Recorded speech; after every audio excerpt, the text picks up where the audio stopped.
A mirror right in front of me. That's where I found an empty glass, reflecting that's a truth. It's telling words not to be told. I need that mask.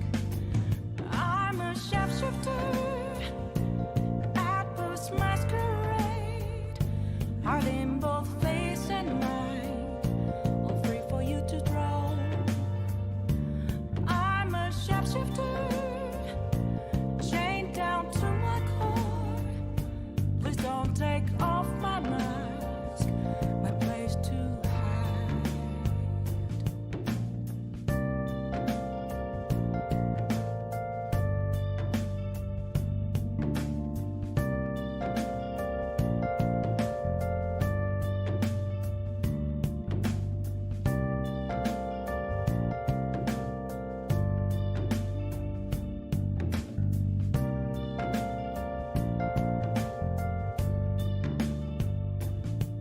I can't tell you how to see me.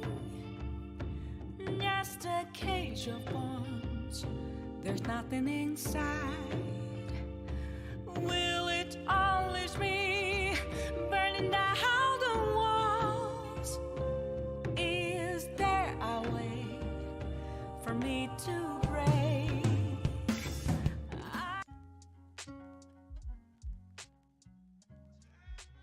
How am I sounding?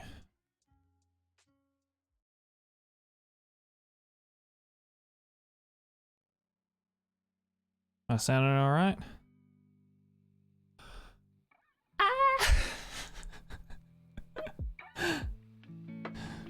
You guys ready to see something cool? I'm zoomed in for a reason. You guys want to see something cool? Ready? I got a whiteboard! Hell yeah, let's go. Look how big it is next to me. Now we are ready to learn, ladies and gentlemen. We are ready to learn. We are ready to do some benkyo, some Nihongo benkyo. 日本語の勉強の時間です、皆さん。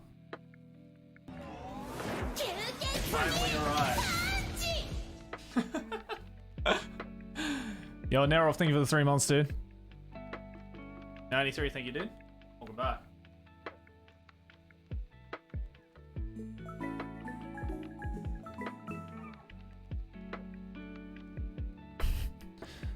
I would draw a penis in normal circumstances, but unfortunately this is Twitch, so even just like regularly just like drawing a penis will probably get me in trouble. So I'ma avoid doing that just for today.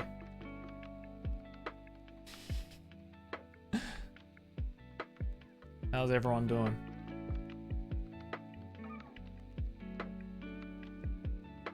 Just draw a missile. Just draw a missile. Like, what was it again? It was like this. So this is how you get the job.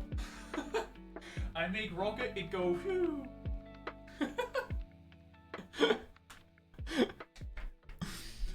This is a reenactment of Gant trying to get a job and then completely fucking it. It goes pew.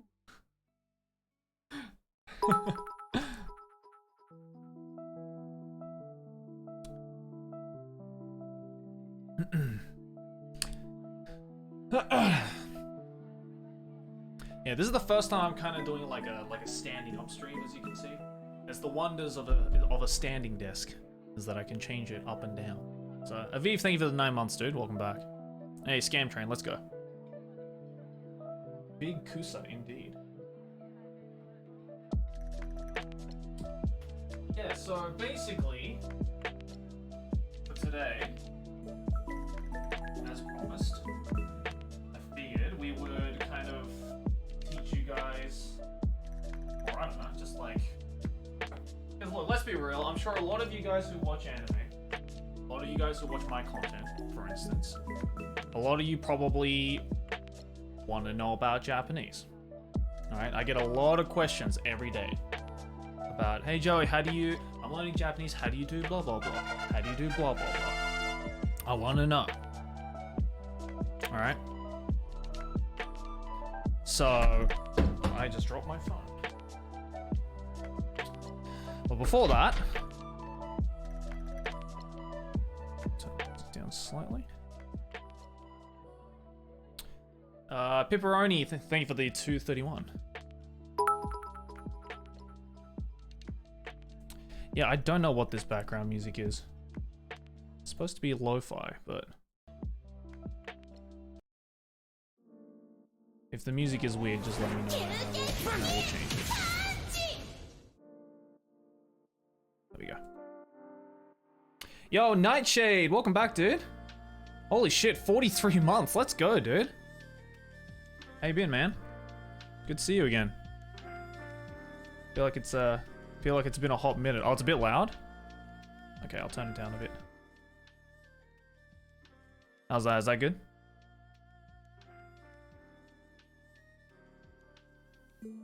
Yeah, long time no see, man. How you been? That's good? Okay, cool. Yeah, if it sounds weird, then please let me know. Yeah, it might be a bit weird. Yo, hold on a second. Yo, Scalacat, thank you for the 10 gift subs, dude. Welcome to the boys. Maya Whoop, Drussia, Eel, Full Ganso, Leon Hard TV, Tavern, I think it's Tavern.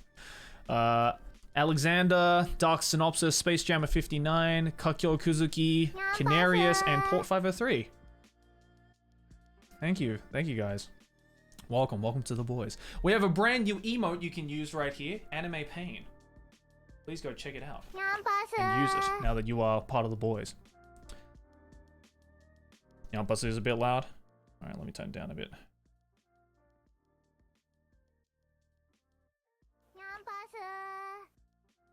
How's that? Is that good?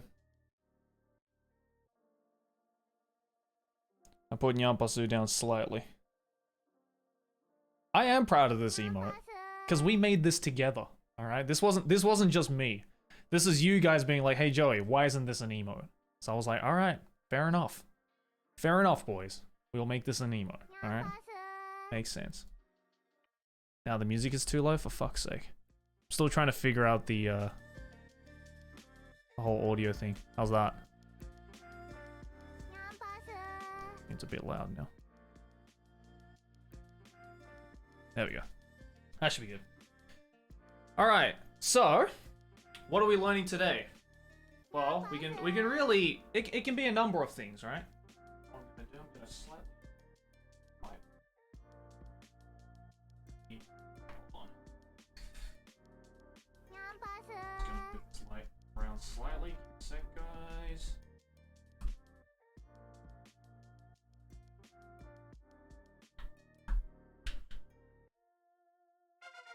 So that it's out of the way.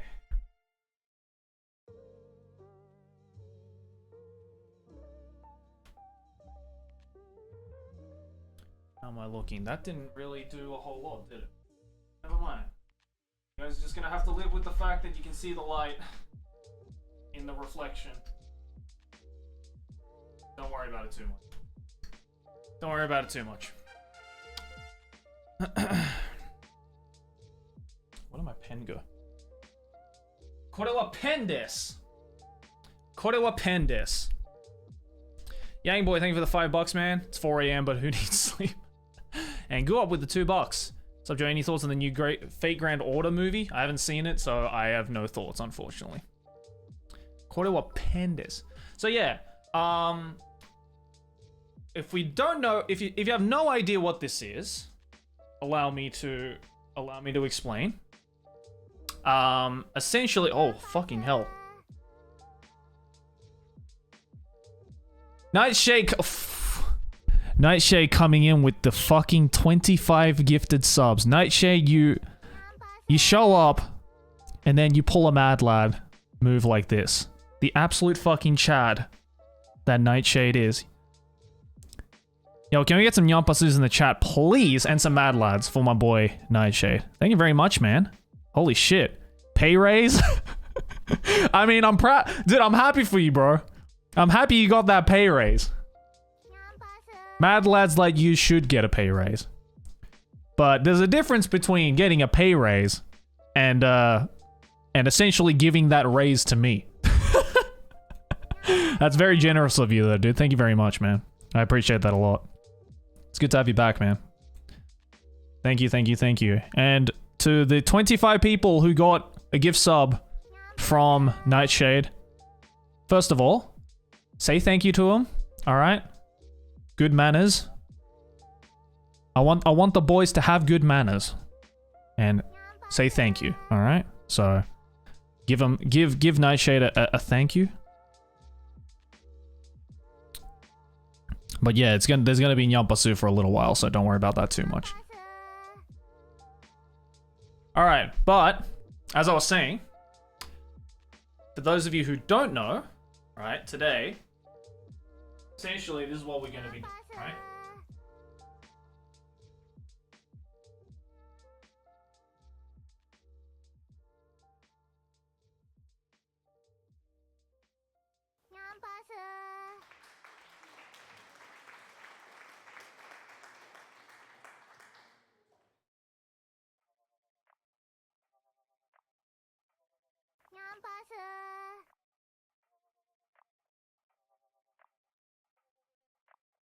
Alright.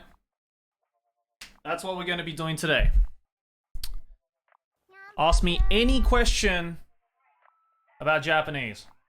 Alright, obviously, I'm going to be taking priority to people who obviously donate questions. But if we have no donation questions, then I'll also be taking from the chat.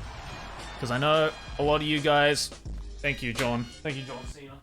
I just hit my hand on the fucking ceiling right here. But yeah, essentially, I did this a little while ago. I don't even remember the last time I did this. Fuck. Must have been back in like... God. I don't even remember how long ago it was. But... essentially, I did like, just like, as like a little thing. I was doing a Just Chatting stream. And I got, I think, a question about Japanese from someone. And they were like, hey, how do you blah, blah, blah, you know, whatever it is. Whatever the question was. And I pulled out like a little whiteboard that I had and I started to explain it. And for some reason, you guys really liked that.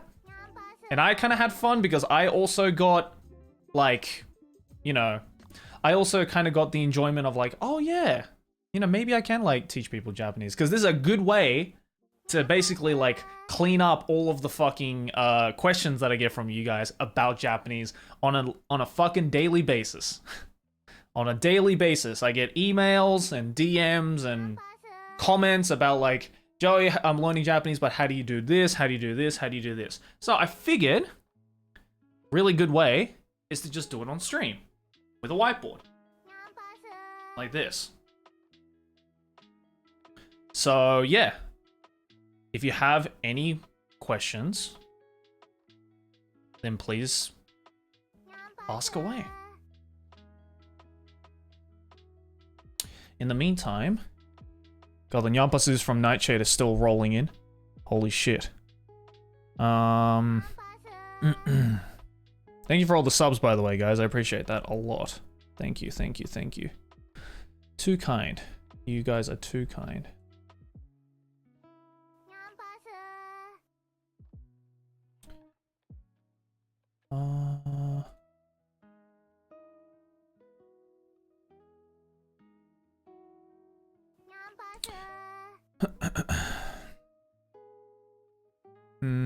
Okay, let's see.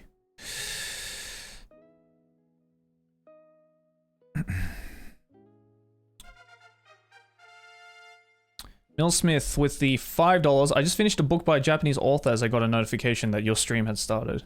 It was In Praise of Shadows by Junichiro Tanizaki, a 40-page essay on Japanese aesthetics. Good read. Would recommend if you haven't checked it out yet. I haven't checked it out yet, but thank you. I will definitely check it out. Appreciate that. Okay. Okay, we got a question here from Dreaming Cannibal, who says, can you explain the counting system in Japanese? I know some of it, but I still don't understand it at all. The counting system, okay. So, all right, let's clean this up.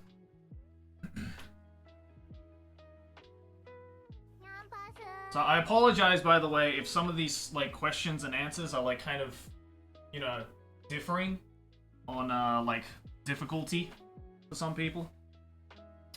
But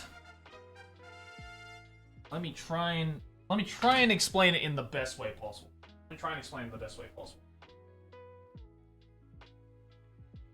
Yeah, it's exactly, that's already quite difficult. So obviously, with Japanese candy, well, okay, let's go from basics. Okay, let's go from the basics. So.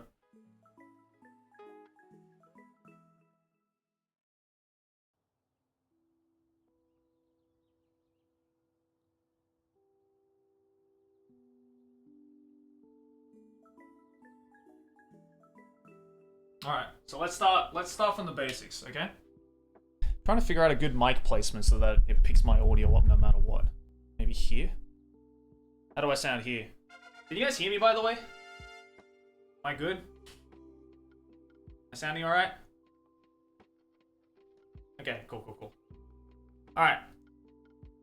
So, let's start from the basics, okay? This is 1 to 10 in Japanese. I'm hoping we all understand that, alright? That's the first step you have to get to, alright? 1, 2, 3, 4, 5, 6, 7, 8, 9, 10. 1 to 10, okay?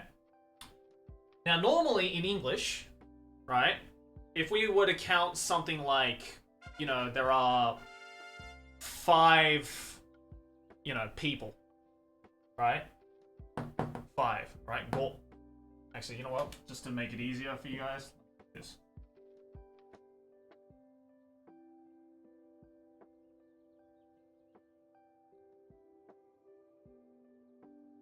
All right.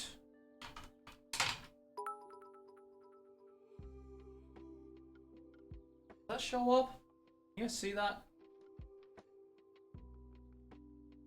I'm just a little afraid that like it might not even show up.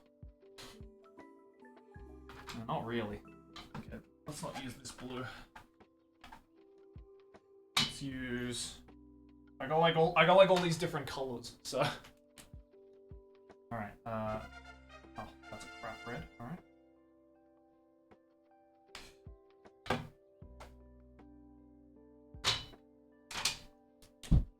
Ow.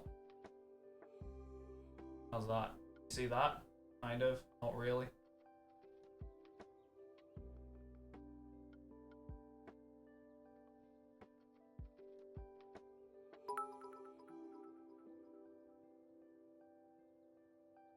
I also apologize if my handwriting is shit.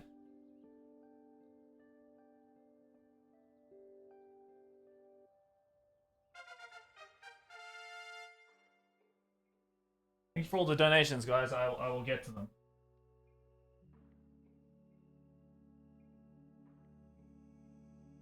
Okay. Hopefully you guys can see that. Alright. I wrote it down. Wrote down the kanji, the number it represents, and how to read it in Japanese, okay?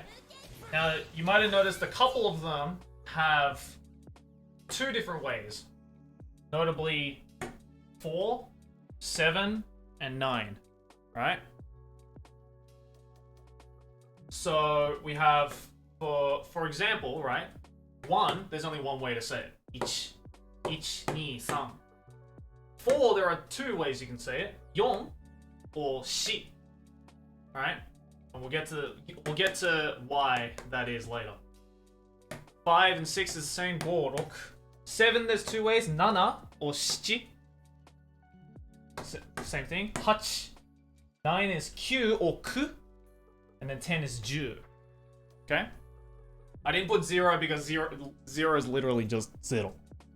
Right? Or there. That doesn't really matter.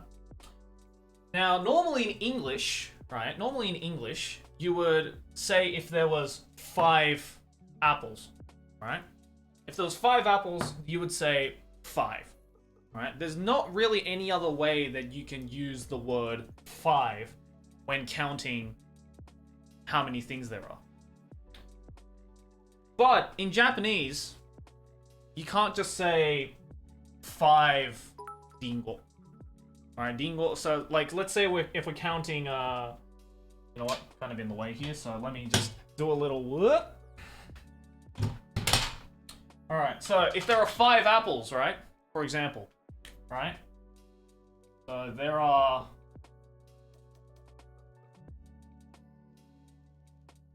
5 apples.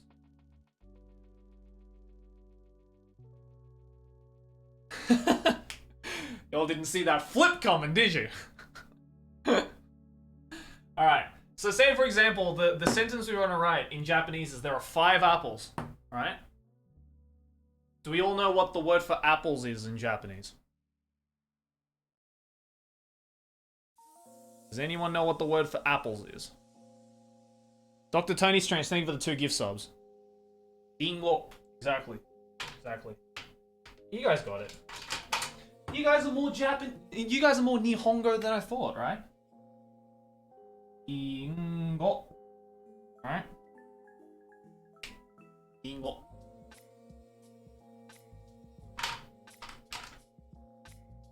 So, you would think, right? Most people would think to say Dingo go arimasu.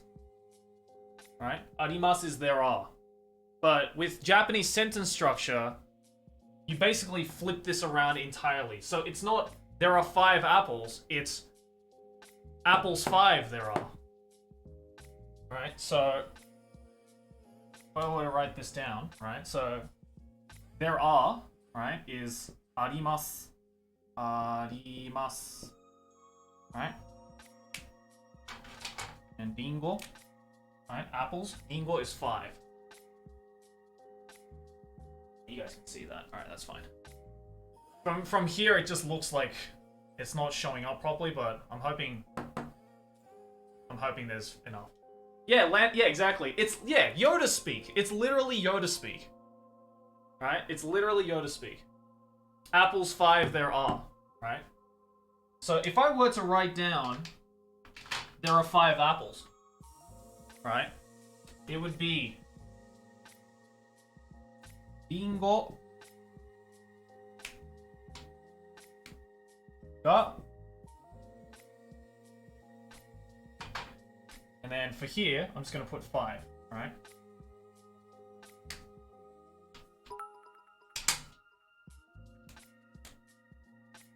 Arimasu. Okay. You know what? Let's color coordinate this.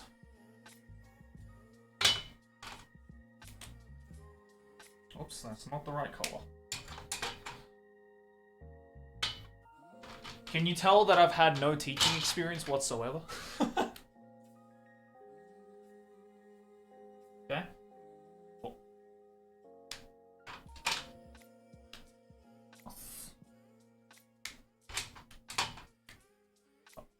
Okay.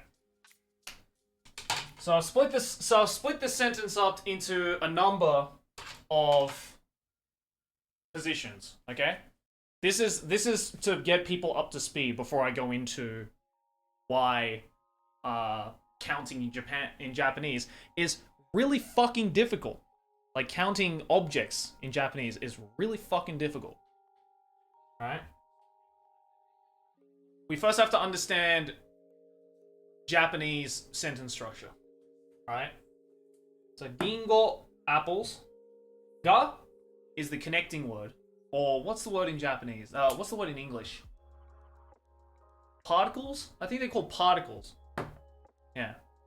Again, I didn't learn Japanese like this, so excuse me for not knowing some things. Ga is the particle. A particle is essentially a word or a phrase that we use to connect 2 different words together in a Japanese sentence. So it's the equivalent to words like is, or there are, or there will, or there could, or they would. Alright?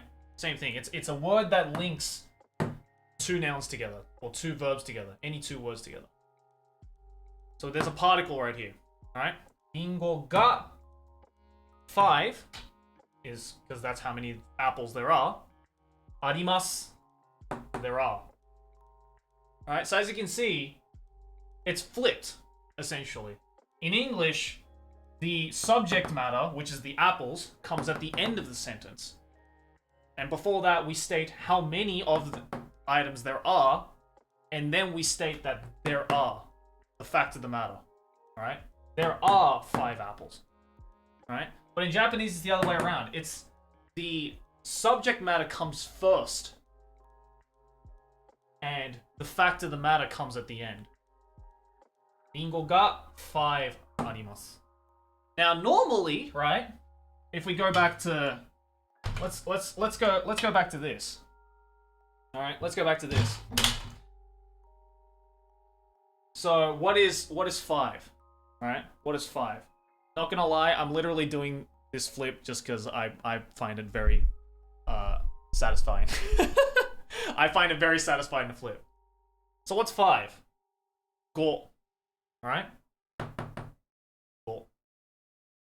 So, would you say, chat, that in this particular sentence here, would you say Ringo ga 5 arimasu? Right? That's what you would think. Probably not. I mean, you'd be correct. No. What you would say instead is not go. You wouldn't say Ringo ga 5 arimasu. That's incorrect. Instead, you would say Ringo ga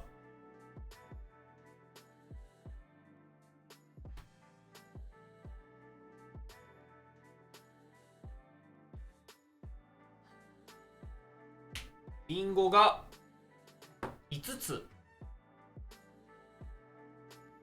Why? Fucked if I know. Literally, fucked if I know. That's just how it works. So, with that being said, let's go back to this.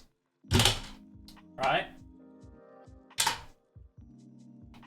Now, the fucked up thing about Japanese, and I've actually made a video about this years ago, but the fucked up thing about Japanese is that depending on the object that you are counting, completely differs what and how you use it.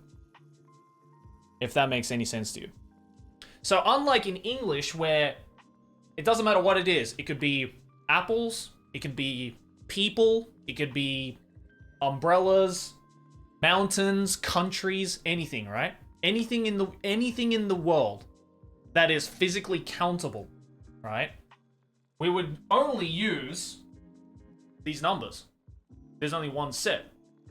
All right? There are 2 people watching 5 streams from 3 computers in 8 planets in the 1 solar system in the 1 million universes, right? It's all the same. It's all the same set of numbers.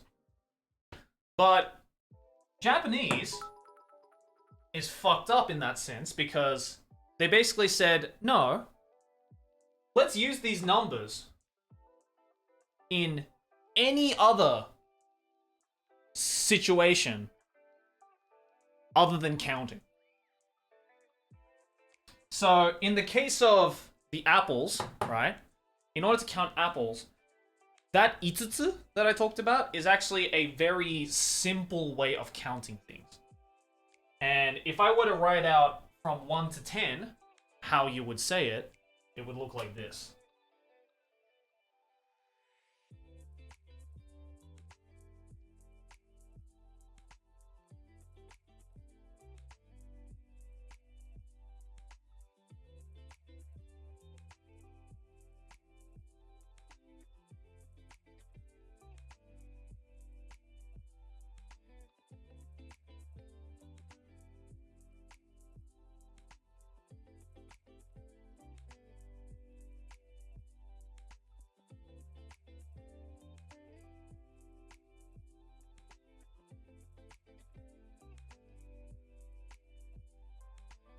hopefully you guys can see all of that.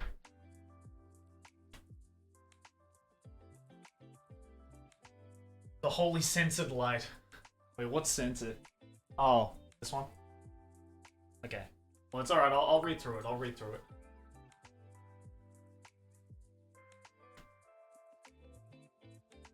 So, we got 5つ, right, which we talked about in the previous example.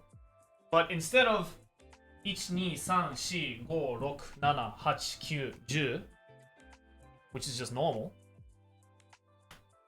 Oh yeah, the one up here is completely censored. Should I rewrite it down here? Let me hold on. I'll write the ones that have been censored by the holy light. And what else has been censored? 8. Yeah. There we go. Okay, there we go. So instead of 1, 2, 3, 4, 5, 6, 7, 8, 9, 10, right? We got 1つ, one object. 2つ, 3つ, 4つ, 5つ, 6つ, 7つ, 8つ, 9つ, と. Again, why? Fuck if I know. Again, like, that's just how it is. That's just like words that you have to know. Now, there is a type of counting in Japanese that basically, I think someone in Japan realized that this way of... Well, actually, before we get onto that, let me give you some other examples, okay? Because this is just one way of counting in Japanese. Because that way of counting is not uniform with every other type of counting, alright? Let's do flip. Alright.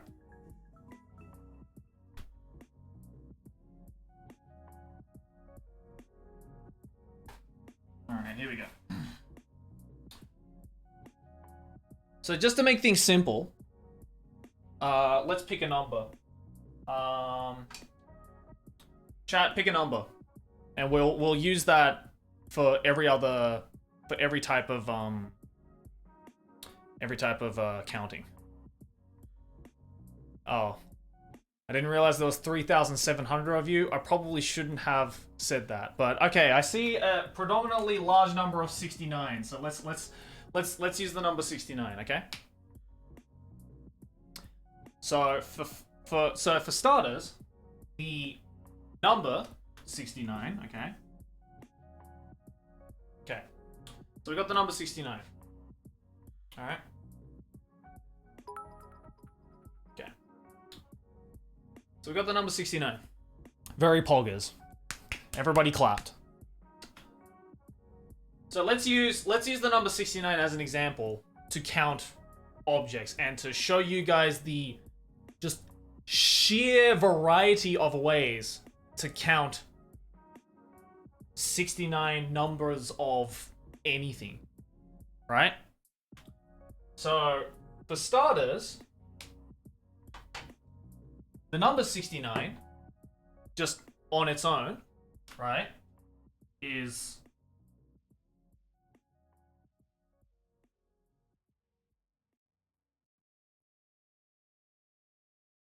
is 69.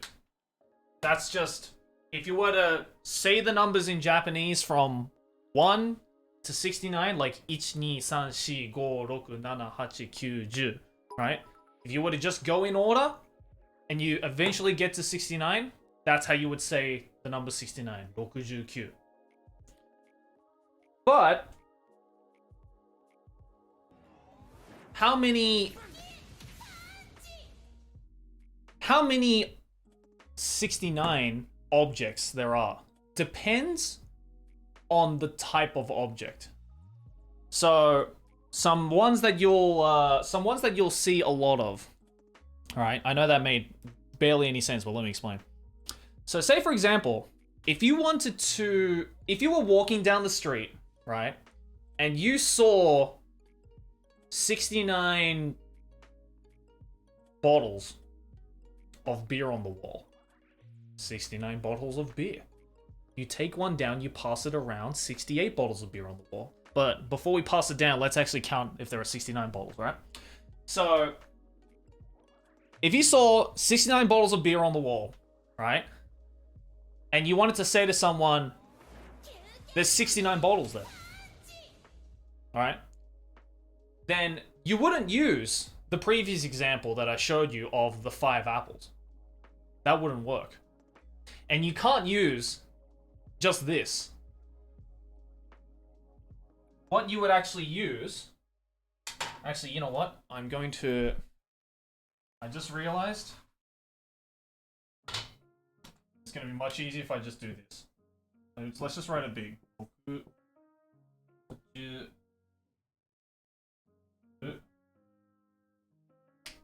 So basically, what we have to do in order to count different objects, if there are 69 of them, is we have to put something at the end here in order to finish the sentence. Now, some people in the chat have clearly done their Japanese fucking benkyo. No, it's not tsu. Because there are a number of grammatical rules in Japanese when it comes to counting. Some of them make sense, some of them don't make sense. If there are 69 bottles on the wall, you wouldn't use tsu. You would instead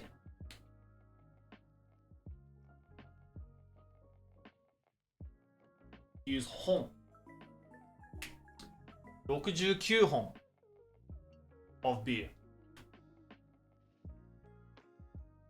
Now, yep, hon.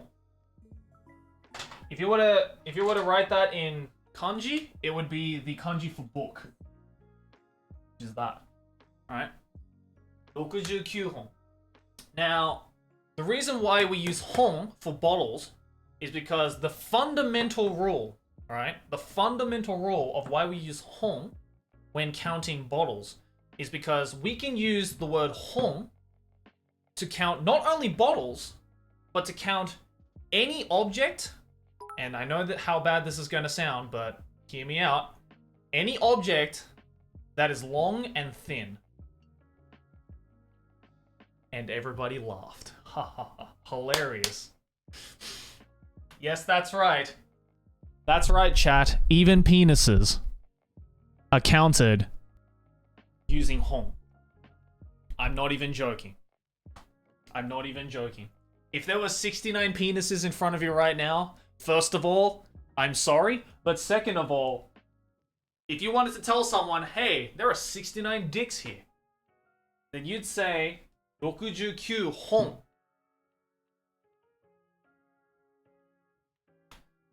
Now, and again, as I mentioned, this doesn't just apply to bottles of beer and penises. Surprisingly. Think of what else is like long and thin, other than a penis and a bottle, right? You got things like umbrellas. You got things like, I don't know, logs. Yeah, cucumbers. Yeah, sure, dildos. Why not? Carrots. Yeah, pencils. Yep. Anything that's long and thin, like those things I said. Yep, poles, bananas, exactly. Any of those, right? Yeah, fingers, even fingers. I have 5 fingers on my hand, right? So there would be 5本. Right? 4本, 3本, 2本, 1本. Right? So, as you can see, there are some rules. There are some rules, right?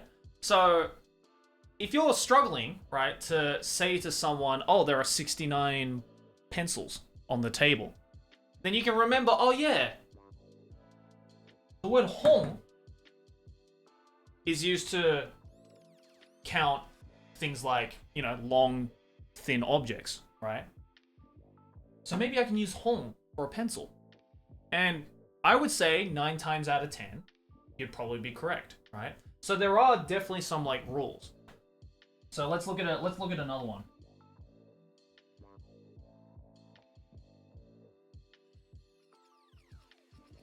What else? Let's see. Trying to think. Now, okay. So when it comes to things like home, right? Where it follows a certain rule. That's like an easier one.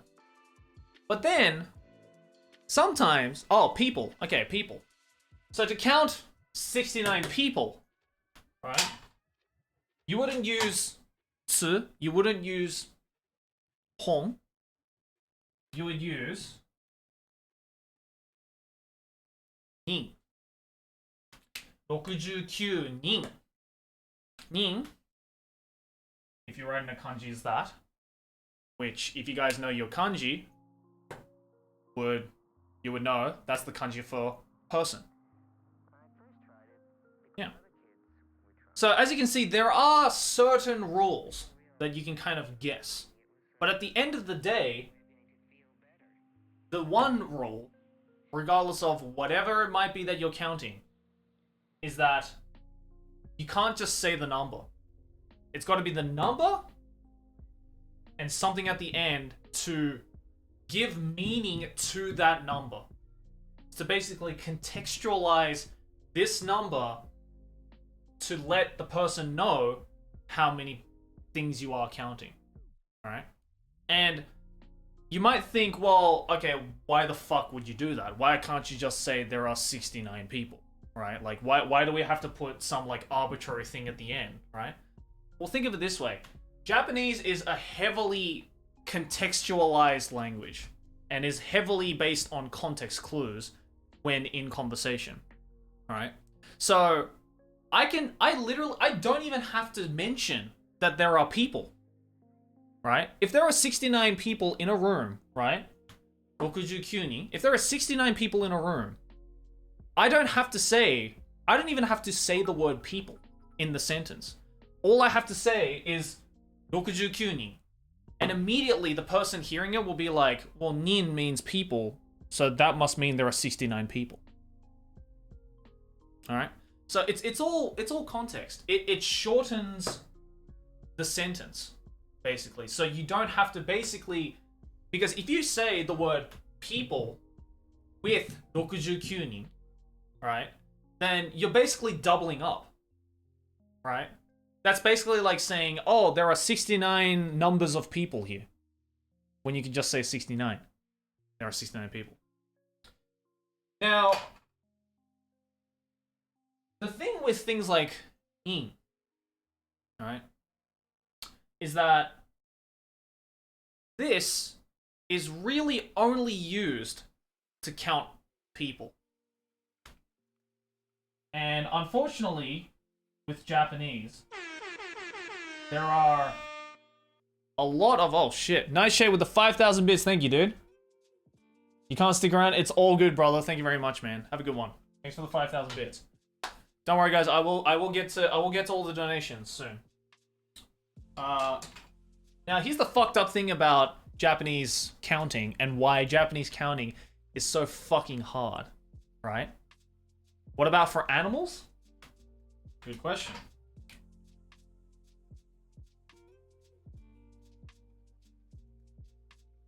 If I write it in kanji, it's like that. Not to be confused with this. These are two different kanji. This is 4, this is hiki. You see the difference?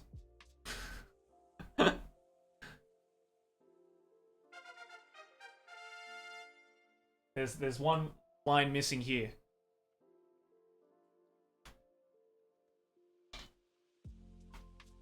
So hiki is used to count creatures, right?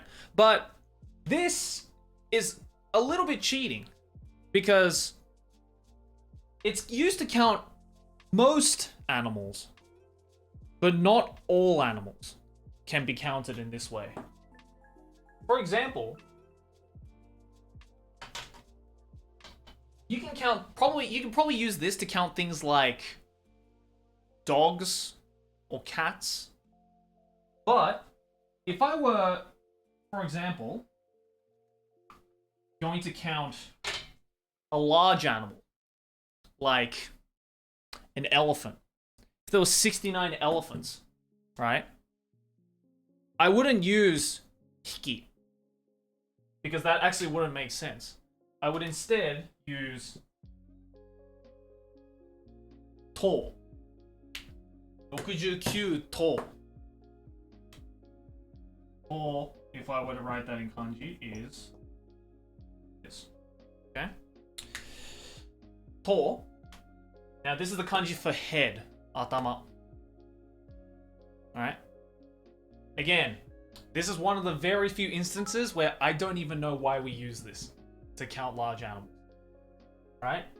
And it gets, with animals, it gets even more fucked up, but so check this out.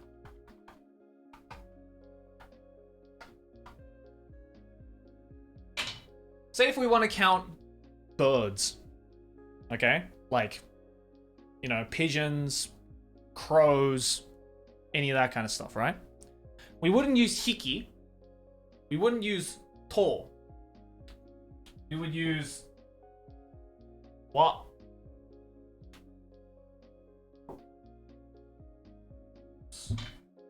Mess that up, sorry.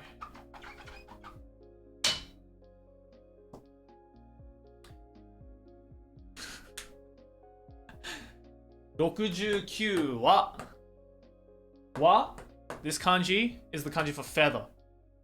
So again, there are some rules, right?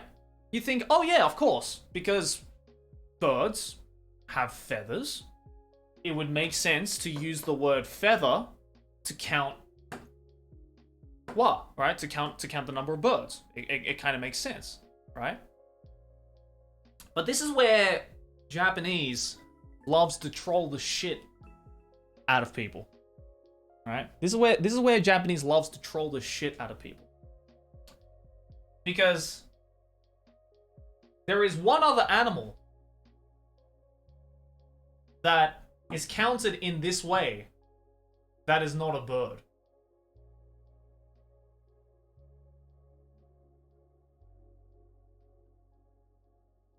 Yeah.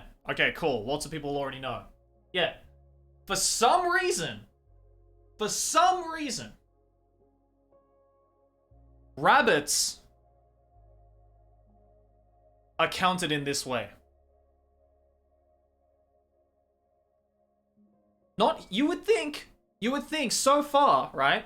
You would think so far, having learned different ways to count animals and kind of figuring out like the rules, right? So like hiki, for example, that we talked about, where you can count things like cats and dogs, right? Is like, okay, kind of smallish kind of creatures. If it's a big creature, tall, right? Like with elephants. If it's an animal that flies and it's got feathers in it, what? So you would think, oh, okay, well, an animal like a rabbit is kind of small. So we wouldn't use to, and it doesn't have feathers, so we wouldn't use wa, so we'd probably use hiki. But no. For some fucking reason, and curse the Japanese person who came up with this rule, when you count rabbits, you use wa. And again, I don't know why. How about ants? Okay, so things like insects, for example, is also hiki that we talked about. Any small creature, like any insects, is hiki.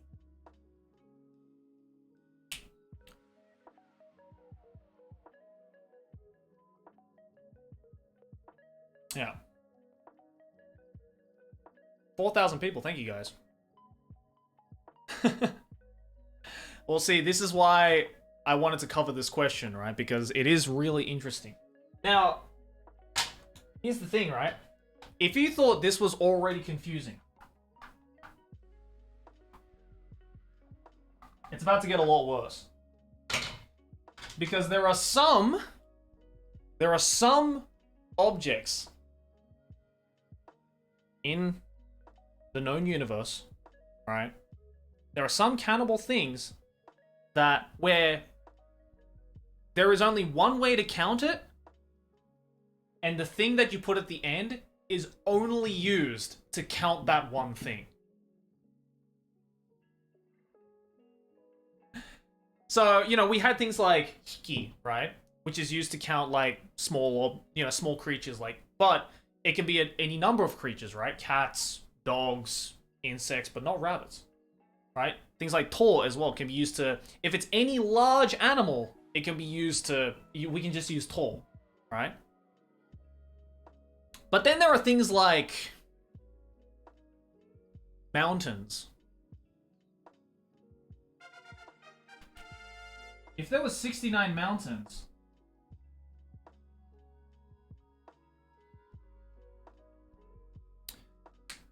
we would say there are 69 za.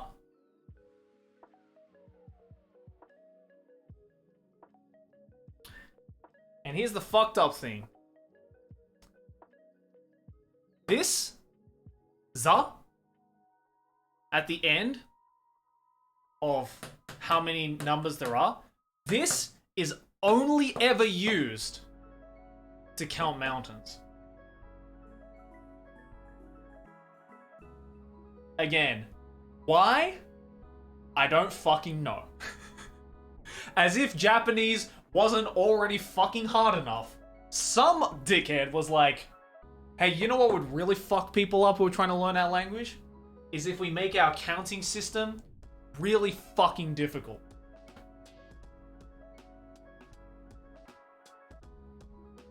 And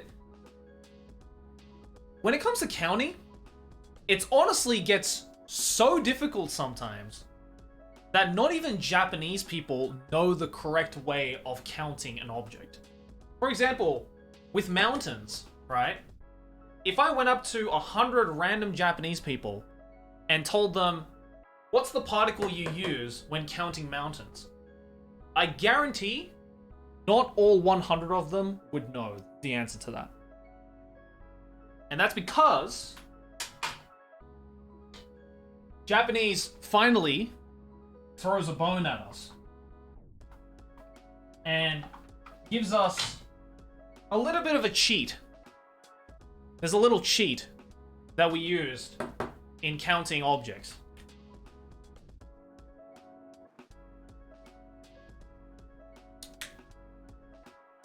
A little life hack.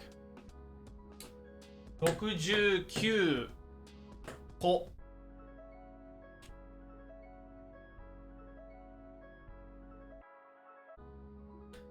Now, why is this a life hack? This is a Japanese hack in that if you don't know how to count a certain object, right? And this doesn't apply for everything. But if you don't know, say for example, again, if I use that example of, if I went up to 100 Japanese people and asked them, what is the correct way of counting 69 mountains, right? Maybe some of them might know za that I previously showed. Maybe some of them might, right? But I guarantee the majority of them will probably say 69 ko. And why this is a life hack is because this kanji that is used to count and is used in this situation ko, this kanji has a meaning. And this kanji means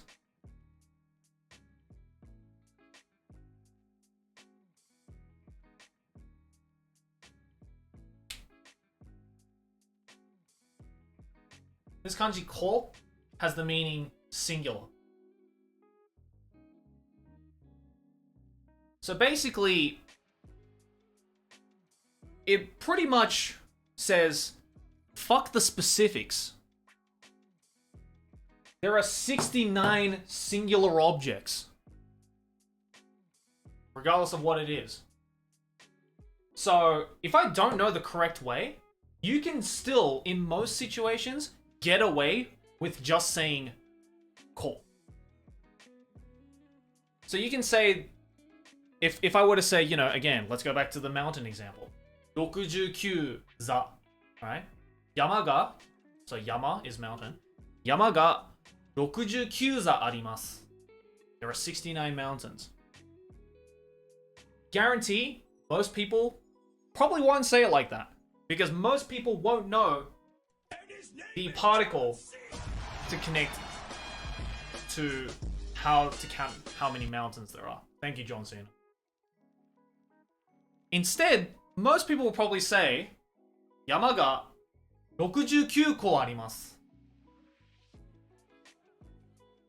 And in all honesty, that makes just as much sense as saying 69 za. So, as you can see, the Japanese counting system is hard. Don't get me wrong. It is difficult, but it also does have some easy shortcuts that you can use that is very practical. So practical that a lot of Japanese people just end up using this. Because sometimes Japanese people can't be fucked to know the correct way of counting mountains is za, right? Or like another example is, I don't know.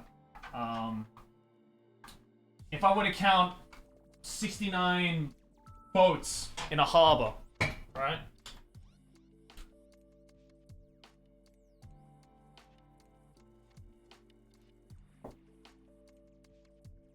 Alright? If I were to count 69 boats in a harbor, alright? How to count boats? 69 seki. Seki is boat. And this is only ever used to count boats. But maybe some people don't know how to count boats. Maybe some people don't know this word, right? Seki. So you can very easily just replace that with 69 ko. Fune is boat, right? Fune ga 69 seki arimasu. Makes perfect sense, but at the same time, 船が69個 arimasu isn't exactly correct Japanese, but still makes sense to someone hearing it.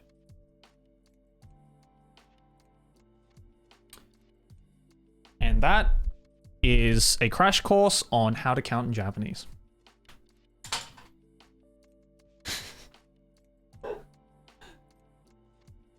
God, maybe I am better at this than I thought. Is there any, I don't know, is there any objects that you guys want to learn how to count? Again, some of these I might have to look up, because even I don't know how to do this.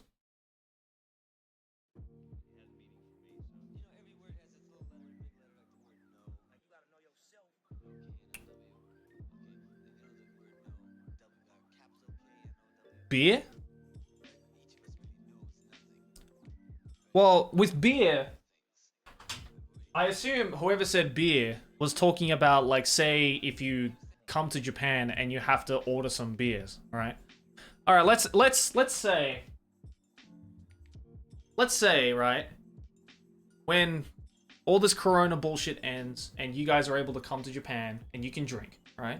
And you're of drinking age. I don't know how many of you are of drinking age, but let's assume most of you, right, who are of drinking age want to go to an izakaya in Japan and learn how to order some beers for your bros, right? Because nothing impresses your bros and your hoes than being Nihongo Jozu at an izakaya, right?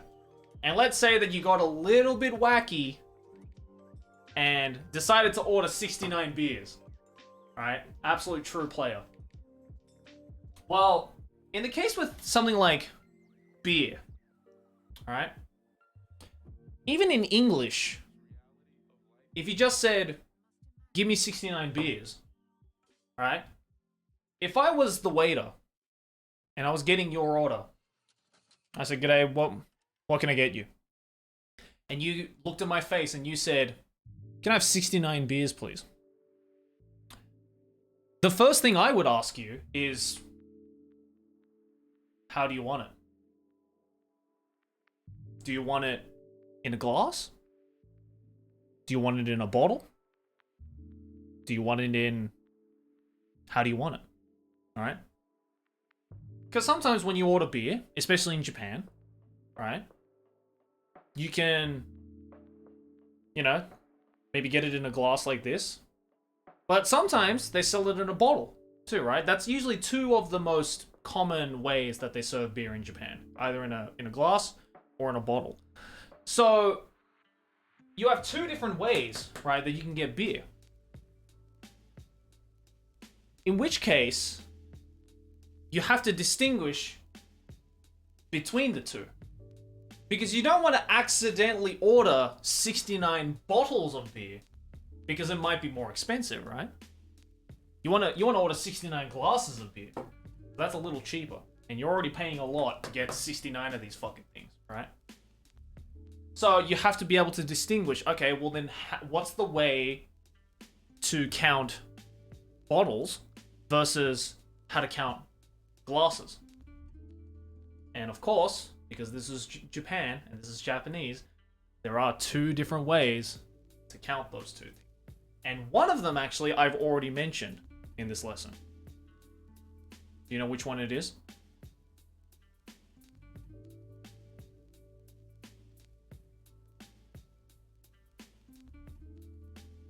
Yeah, exactly.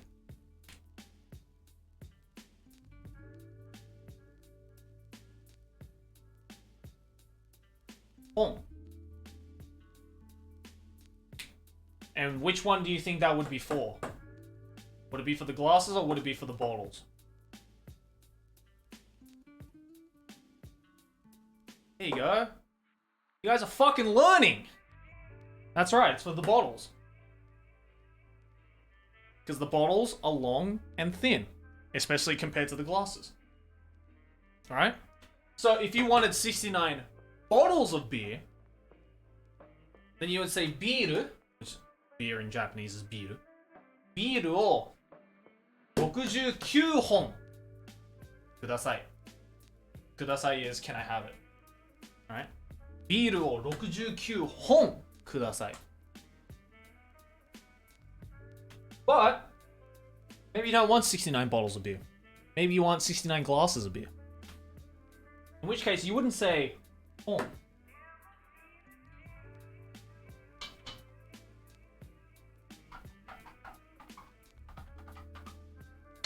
You would say instead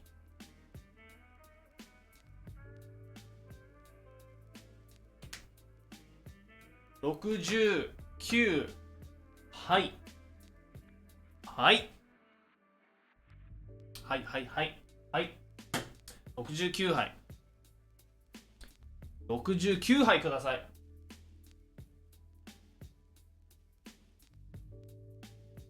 はいおはいはいよくできました69杯Alright This kanji that we use, this kanji, the meaning of this kanji is cup. So, of course, if you want 69 glasses, a glass being a type of cup, then obviously you would use 69 hai, the word that means cup. And what's interesting is that this kanji for cup doesn't necessarily mean like a cup like this. If you guys like know anything about sports, for example, right? You know about things like the Wimbledon Cup. All right, like a sports tournament, like a cup, right? Like the Wimbledon Cup or the what else is there? I clearly don't know a whole lot about sports. I only know the Wimbledon Cup, which is tennis.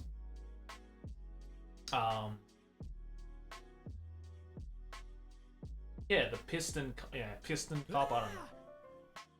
Yeah, the Stanley Cup. Yeah, the World Cup, right? The World Cup. Yeah, how the fuck did I forget the World Cup? Fuck's sake. Blow, think of it 1,000 bits, man. How the fuck did I forget about the World Cup? Yeah, the World Cup, right? or the Wimbledon Cup. Let's do the Wimbledon Cup, right? Which is the tennis, right? You would actually use this kanji to mean that type of cup as well. Because Wimbledon Cup in Japanese is Wimbledon Hai. This exact kanji. It's a fun little fact.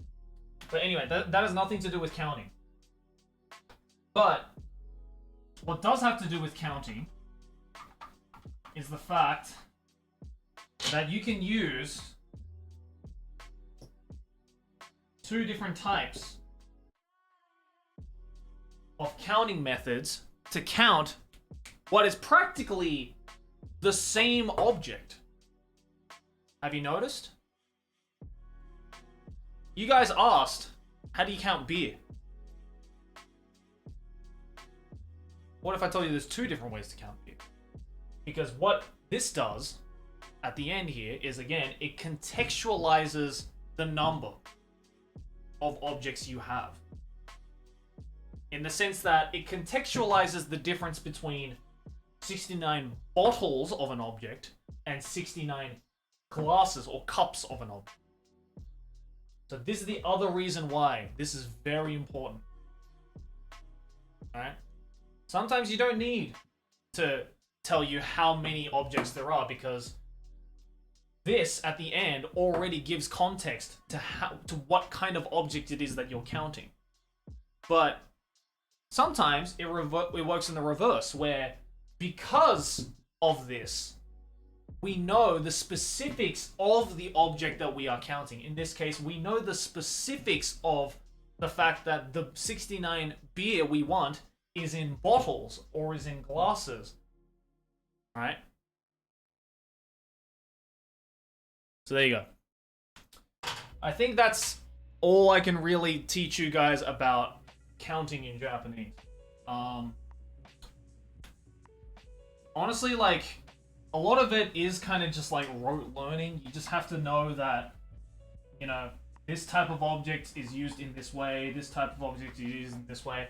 There are a lot of ways to like read or like count objects that not even I know. So you kind of just have to figure it out with flip. You kind of just have to figure it out for yourself. But yeah, I hope that was helpful. It's the first time I did like a proper lesson like this, so please let me know if I did a good job. Because I don't even know. Again, I don't have any kind of like teaching degree. I'm not qualified for this. I just know enough of it.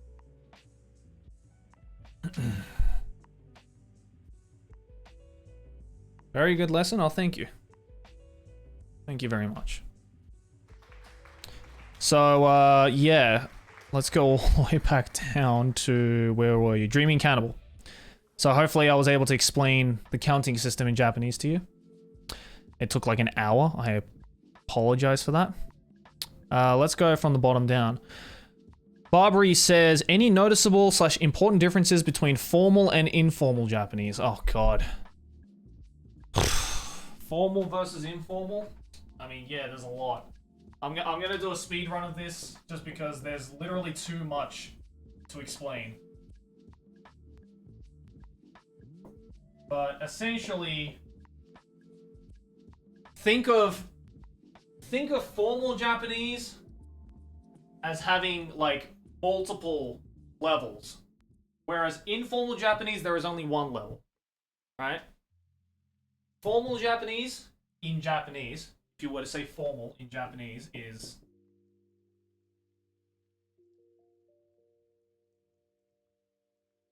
keigo.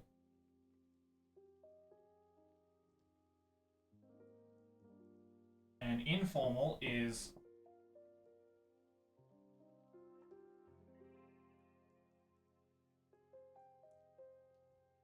tameguchi.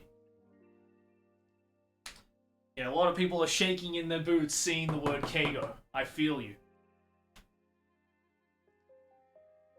So meaning behind keigo, the words keigo and tameguchi.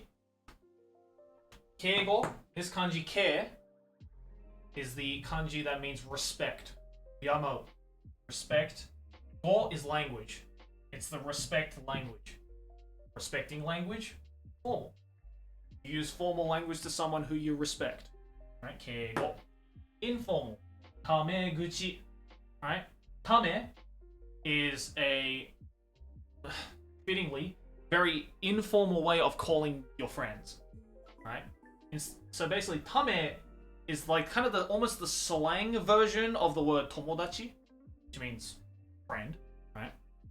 Tomodachi, tame, because you use informal towards your friends, right? And kuchi is mouth. So it's friend mouth. It's the mouth you use, or the language you use when talking to your friends. Informal. Right? Now, biggest difference I would say between formal and informal, and again, I'm not going to go too deep into this because fuck, I could talk about the difference between keigo and tameguchi for like 12 hours. And I'm not going to subject you guys to that. But essentially, think of keigo, think of the formal version as being more, what's the word? As usually being longer and more outwinded. So, say for example, if I asked you as a friend, I said, hey, can you go get me a glass of water?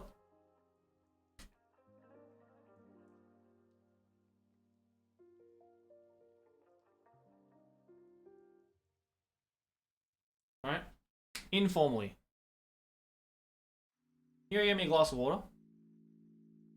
水を取ってきて。Right? 水を取ってきて。水, water, or the fluid particle.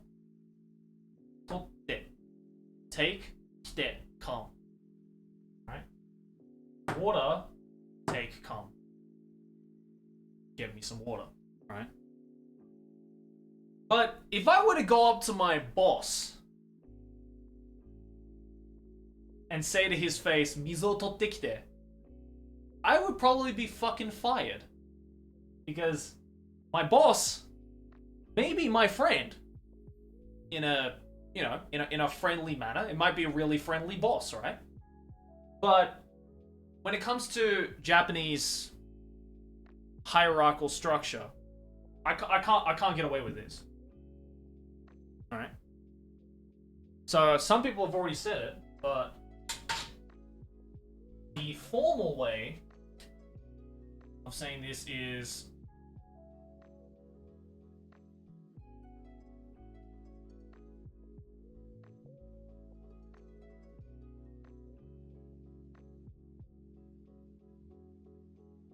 as you can see, it's already a lot longer. お水を取ってきてください。敬語。お水を取ってきてください。Now there's a couple of things here that, as you can see, is obviously very different. For starters, what's one thing you immediately notice about the formal version? This, right, is this or in the beginning. Now this or at the beginning of water, by putting or at the beginning of not everything, but a lot of things, it immediately turns it into the polite way of saying it. Instead of just mizu, it becomes omizu. Right? And there's a whole explanation on why we use the word or. Sometimes it's not or, sometimes it's go as well. But in the case with water, you use or. Right? So it's omizu o totte kite. So this part is the same. Totte kite. But then we end the formal sentence with this. Kudasai. Now, you probably hear this more often than not, right? If you're watching anime or whatever, you might hear both, right? But you hear something kudasai, right? Or like des, right? So things like kudasai and des and shimasu and all that kind of stuff is usually used to end off a sentence in a formal way. But then here's where Keigo immediately gets fucked up. Yeah, like, okay, yeah, for example, yeah, yamete kudasai, right? You have the informal version, which is just yamete, like stop. But the formal version is yamete kudasai. Please stop. Alright? But again, here's where things get immediately fucked up with Keigo. Because what if I told you that this sentence in Keigo is merely one of 4 different levels of Keigo? Now you'll really be saying yamete kudasai to that. I know I did. There are 4 different levels of Keigo. And depending on how important and how formal you need to go, depends on how you say this one very simple sentence of "Mizo totte kite," get me some water. Right?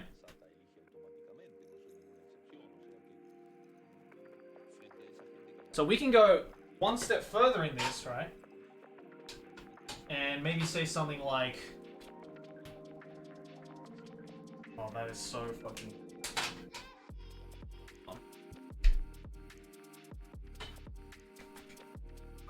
So one level above this would be...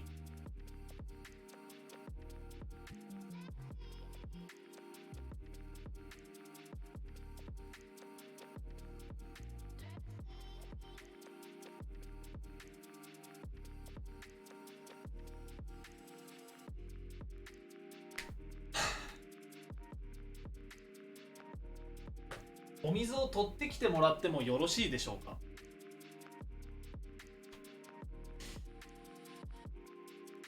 So, for starters, let's compare it to this first level of Keigo, right? Versus the second level of Keigo. We have お水を取ってきて. This is the same. This is still the same. お水を取ってきて. 取ってきて, right? Still the same. Still the same, right? And this is essentially the same as the informal version, except we put o beginning, right? But now we have taken the word kudasai, which is please, and made it even more formal. We've essentially turned kudasai into もらってもよろしいでしょうか? Which is essentially the English equivalent between please get me some water and would you so kindly bring me some water? It's not a one-to-one translation. But if I came up to you and said, please get me some water, versus would you so kindly get me some water? Which one sounds more formal to you? Which one sounds more formal? Probably the latter, right? Probably the latter. Yeah. So would you kindly get me some water? Would you so kindly get me some water, please? Versus, please get me some water. Right? Definitely the would you so kindly sentence is definitely a lot more formal than the latter. Exact same thing that's happening here. You are only in some situations, right, where you will almost be forced to use the more polite version, right? Like, you're not gonna go up to the fucking queen and say, "Give me some water, queen." Right? You'd probably be fucking... But if you said to the Queen, or someone of that caliber, would you so kindly get me some water, please? That's a little more respectable than, please get me some water. But you don't have to go this far when, say, asking your boss, or asking your teacher, or someone who is of a higher social status, right? Most of the time, you can get away with just saying, お水を取ってきてください. Right? Please, can you get me some water? Right? You don't usually have to go this far. And that's why essentially there are multiple levels of formal Japanese, in that it completely depends on what status the person you are talking to is in terms of the social hierarchical circle. And again, this is a very, very just like super fucking speedrun version of formal versus informal Japanese. Again, like, it goes way, way, way deeper than that. I mean, there are still like 2 more levels above this. So, yeah. But again, I'm not going to go too into that because that's going to get way too technical for the most of you, so... I mean, when it comes to, like, you know, differentiating between the 2 levels, or, sorry, the highest levels of Keigo, you're literally going into, like... You know, you guys know the JLPT, the Japanese Language Proficiency Test? You know how there's, like, different levels, like N4, N3, N2, N1, and N1 is the highest? N1 is when you have to start differentiating between the different levels of Keigo. It goes into territory that gets difficult even for Japanese people. And when I did the N1 back when I was in high school, I think I was like 16 or 17 when I did the N1. To someone who has never really, like, you know, up until that point had a job, especially in Japan, and never fucking spoke Keigo because, you know, why would I speak Keigo to my parents, right? Then that's when it gets difficult. N2 is the one most jobs ask for. Exactly, yeah. If you can get to an N2, which is the second highest level in the Japanese language proficiency test, that is more than enough for you to pretty much get, I would say, like 80% of jobs in Japan. N1 is truly just a fucking flex.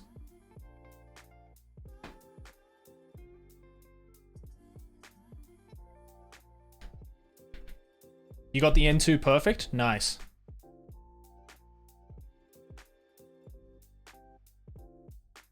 Alright, so that was that. Thank you for the question, Babray. Let's see. Calamity says, what are some words / phrases should someone know before visiting Japan? Oh god. You don't really have to know words. It's just like, honestly, it's like, I mean, think of like words in English you would use, or whatever language is your mother tongue, that you would need to, you know, get through day-to-day life in your country, right? It's probably just things like that, right? Like, you know, hello, thank you, goodbye, please, can I have this, how much is this, that kind of stuff, you know. Poison of God, thank you for the 10 months, dude. Are we getting a free class on Japanese? Yeah, basically. Not a question, but could you try to do the tongue twister that Black Hanekawa did in Monogatari? I think I've done that on stream before, though. V-Saber, thank you for 1500 bits, dude. Yeah, I think I've done that on stream. You're talking about the naname 77度の並びで泣く泣くいななく7半7台難なく並べて長々め.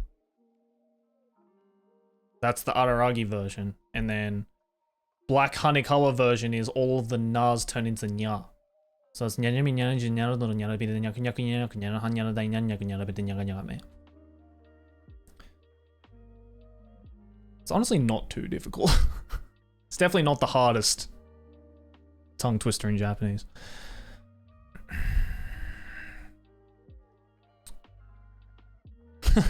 I just woke up and I'm learning a whole damn language. What's up? I'm getting a lot of questions about like particles in Japanese, like the difference between like ga and wa and ni, stuff like that.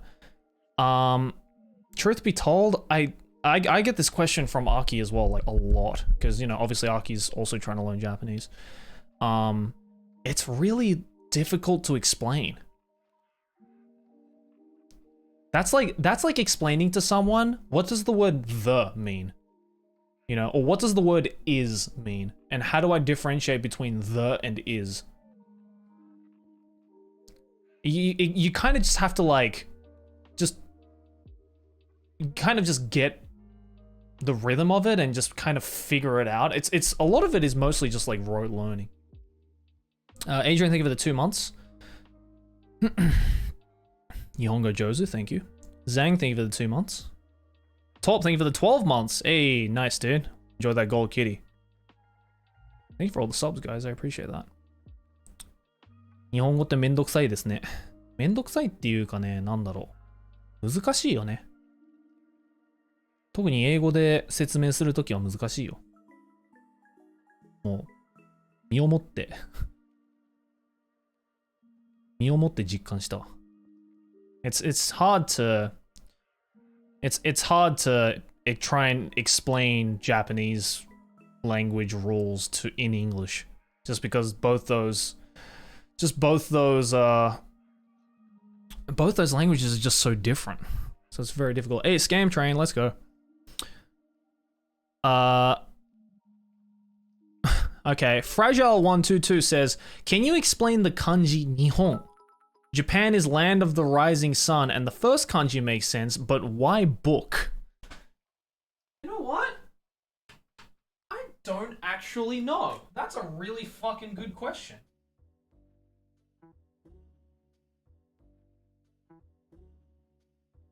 Yeah.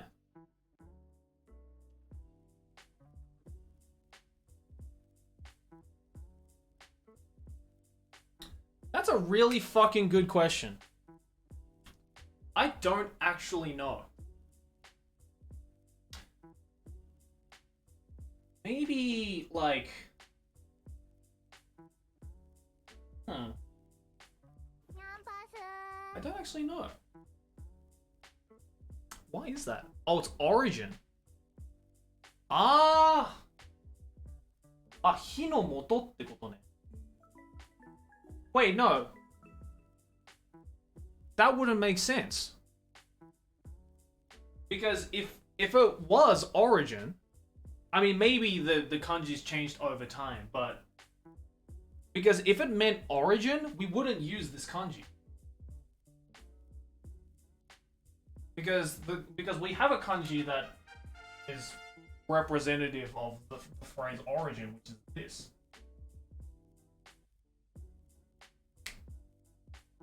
Game.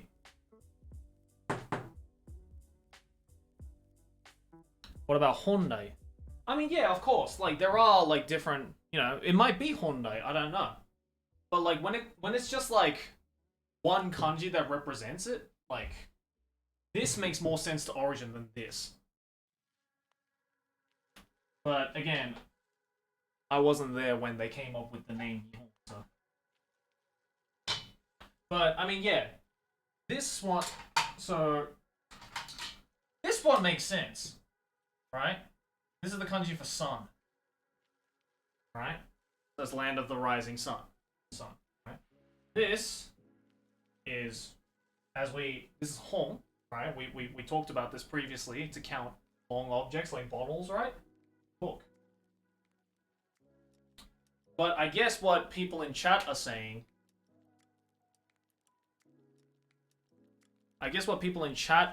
is that hon as in like word hondai.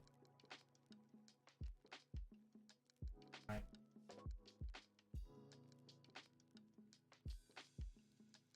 Which means originally. Right? Hondai. Originally. So originally, origin, the land where originally there was the sun. Land of the rising sun. Maybe. Maybe. That could be it. That could be it. Or it could be home as in like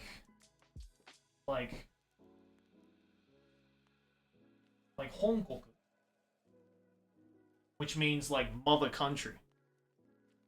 Right? So Hino Honkoku. Land of the sun. Maybe? I don't know. That could be it. Honkoku is like motherland, right? So it's like the motherland of the sun. Land of the rising sun. Maybe? I don't know. I'm sure there's an answer. I'm just kind of, you know, I'm basically coming up with my own theory as to why that might be. In China, Hon means origin. Okay, well there you go. That's the answer. That's the answer. In Chinese kanji, this kanji means origin. So there you go. Sun origin. Land of the rising sun. There we go. We figured it out, chat. Everybody clapped.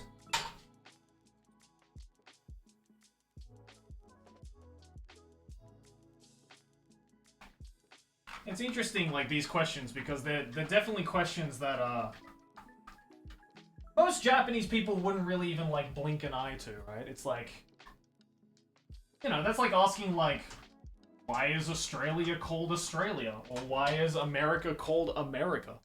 You know, it's like, I don't know, just it's because it is. Okay.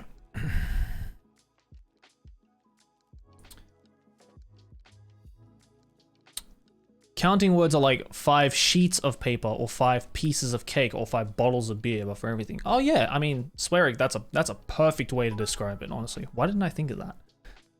Eigo Jozu. Watch people telling themselves they are Nihongo Jozu after this stream. I mean, you guys will be a little more Jozu than before the stream, so you won't be wrong. You won't be wrong, man. Roseball, thank you for the 2 months, man.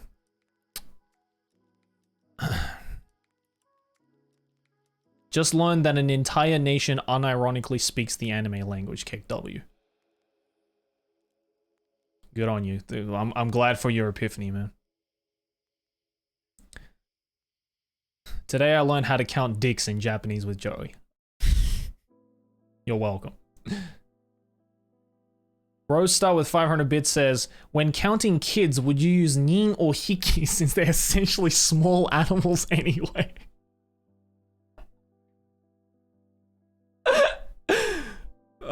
You would use nin. I mean, how you perceive children is your prerogative, but the general consensus on how children are viewed is that they are also people. So we would use nin instead of hiki.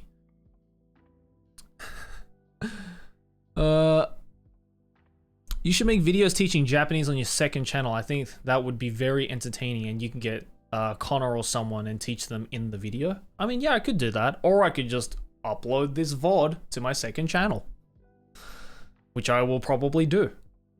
Quad, thank you for the 7 months.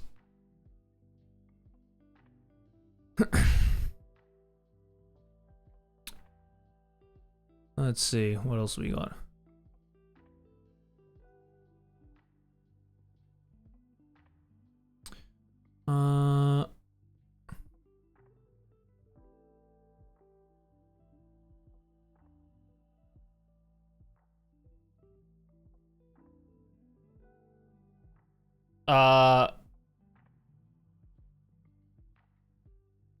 Are there terms or ways in Japanese to refer to non-binary people? Well, non-binary people are also people, right? So, same thing. Doesn't matter what your sex or... Doesn't matter what your sex or gender or any of that shit is. It's...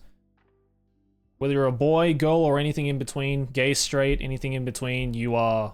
In Japanese, you are just nin. Which means people. How related is Chinese kanji to Japanese kanji? I'm fluent in Chinese, but my teacher warns me to never try to use Chinese kanji because they could be very inaccurate. Well, me personally, I don't know any Chinese. So I can't say for certain. Chinese readings are the onyomi. Ah, okay. Okay. That actually makes a lot of sense. So, in order to, I guess, how would I explain this? Well, for starters, how many people in this chat know Chinese? Or are Chinese? Know anything about Chinese?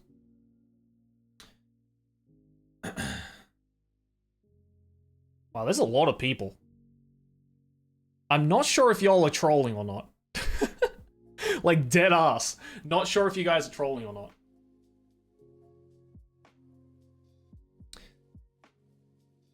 But, okay, regardless, right? At least Barbara, who asked me this question, says she's fluent in Chinese. Or he, I don't know. I don't know if you're a boy or a girl, Barbara. But you said you're fluent in Chinese, and your teacher warns you to never try to use Chinese kanji because they could be very inaccurate.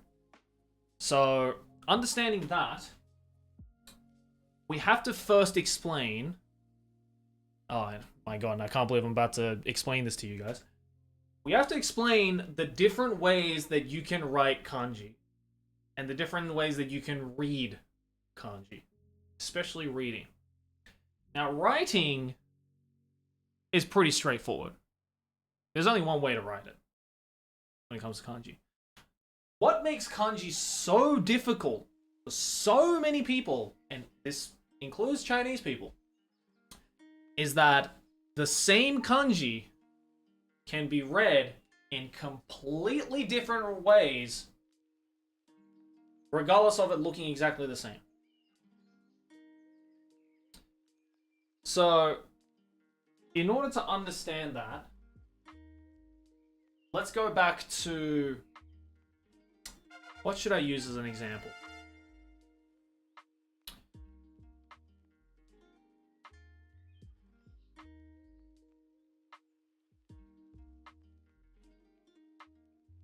Okay, let's use this as an example.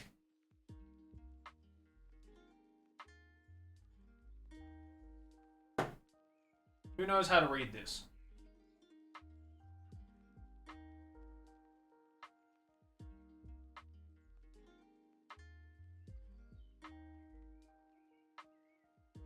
Okay, a lot of people are correct. Some people are getting confused. This might look like Hong, but it's not.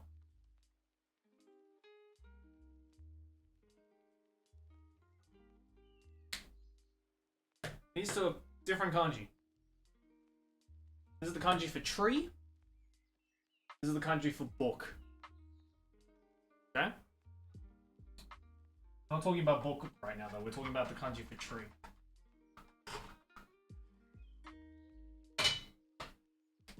There are two ways that you can read this. If I just gave you this, right? If I just gave you this kanji and said to a Japanese person, what does that say? Right? There's two ways they can say it. They can say ki, or they can say book. And why there are two different ways that you can read the same kanji is it follows this thing called onyomi and kunyomi. And I always forget which is which. I think ki is the kunyomi. Onyomi ka. Ki is the onyomi and boku is the kunyomi. Or is it the other way around? Shit. I always fucking get this mixed up between onyomi and kunyomi. Kunyomi ga ki da yo ne. Ki ga, so ki is what's called as yomi. And moku is onyomi.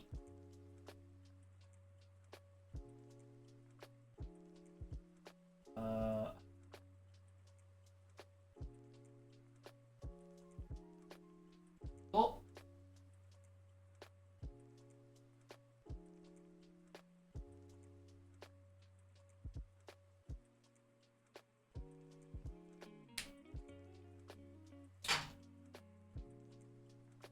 We have kunyomi, which is ki, and the onyomi for this kanji is moku.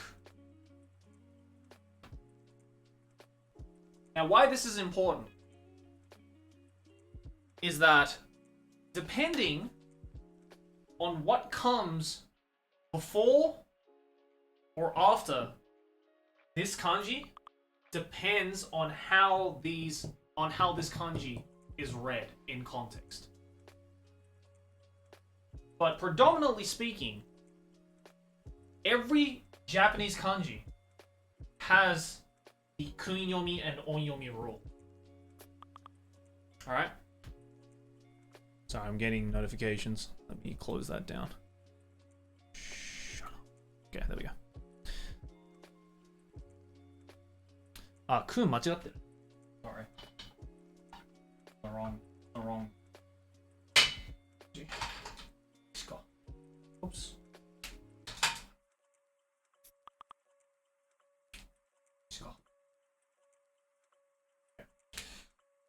Alright. See, even I get kanji wrong all the time. Alright. So, every kanji has two different ways of writing it. Or, sorry, two different ways of reading it. Right? You have the kunyomi and the onyomi.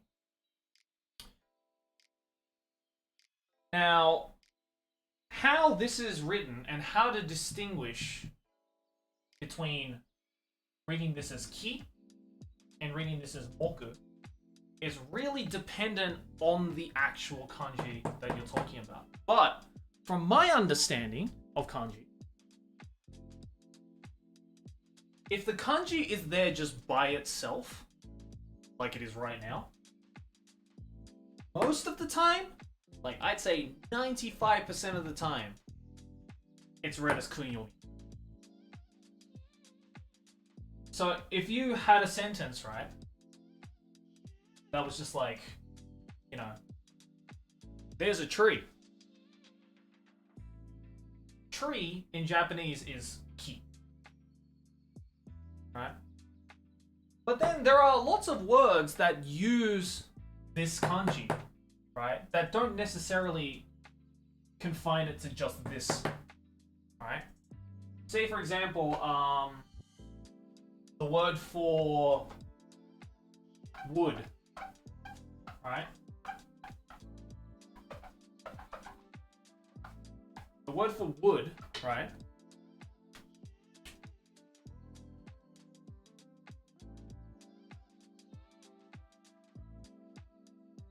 Right.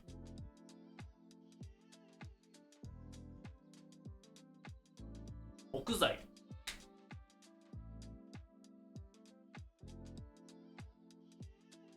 Have you noticed? We're using the onyomi.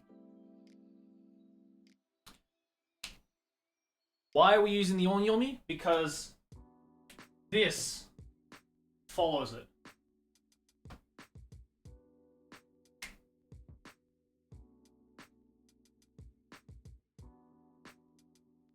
Yeah, timber. This can also mean timber. There's lots. Right. What about wooden sword? Wooden sword, right, is okuto. Again, you have the onyomi for it.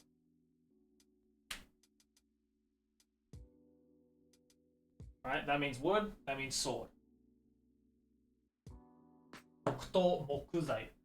Have you noticed that in both of these situations, we don't read this as ki. We read this as moku. So again, this all goes back to my understanding of kunyomi and onyomi, is that 99% of the time, I would almost say 99% of the time, kunyomi is only used if the kanji is by itself. Onyomi is used when the kanji is used with another kanji. There is nowhere, no situation ever where this is written as kizai or kito. You definitely don't want to say kito, because I mean, do I even have to explain what a kito is? Probably not. But there's no way this would ever be read as kito or kizai. Okay. Alright, let's all laugh it up. Ha ha ha ha. Kito is the head of a penis, okay? So you don't... When you're buying a fucking wooden sword from a store, you don't want to walk in and say, kito kudasai. Because they'll be like, this man's literally asking for the head of a penis. So yeah, don't say that. Don't get that confused. Make sure to say mokuto, then they'll know exactly what you're talking about. If you say fucking kito, then sexual harassment charges incoming.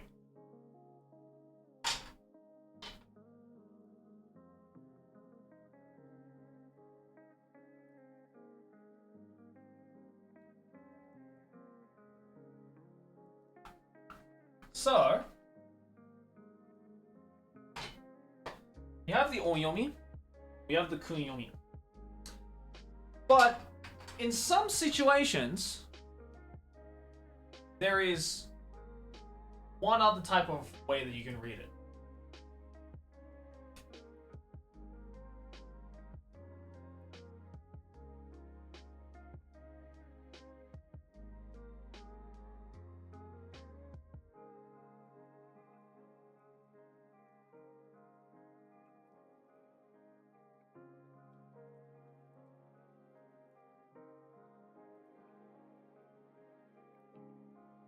There's one other way you can write it. Or read it, sorry. Tokubetsu yomi. Which means special reading.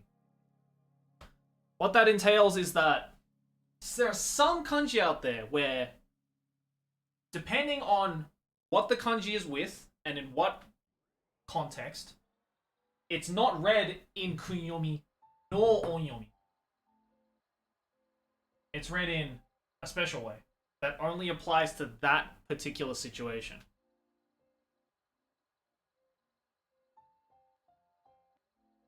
And I'm trying to think of a word that can fit that. Oh, okay, I've got it.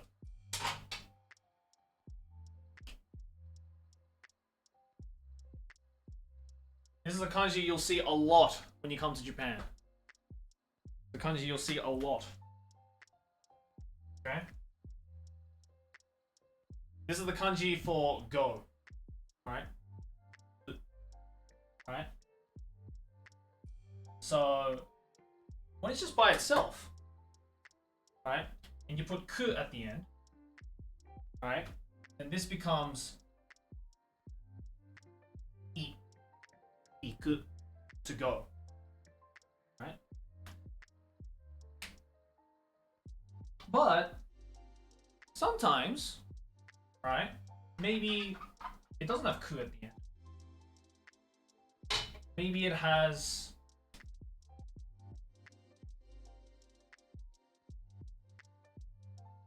maybe it's this kanji. Right? In which case, there is no way that this, in this context where another kanji follows it, that it'll be read as I.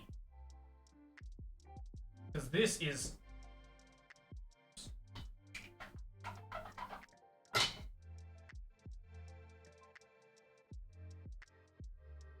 This is kōshin, which is to travel in a straight line. Kōshin. Right? Now, now because we have a kanji following it, this kanji here is read not as kunyomi, but it's read as onyomi. And the onyomi for iku, this kanji, is ko. Right? Okay, and some people are pointing out some really interesting things here. Why this kanji is used so often is because there are multiple kunyomis and onyomis for this kanji. For example, right, if we put ku at the end of this, then it becomes iku, right? This is read as i. But what if, instead of ku, we put...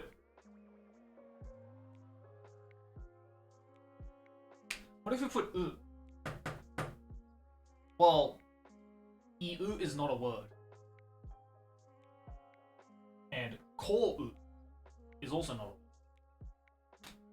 This now becomes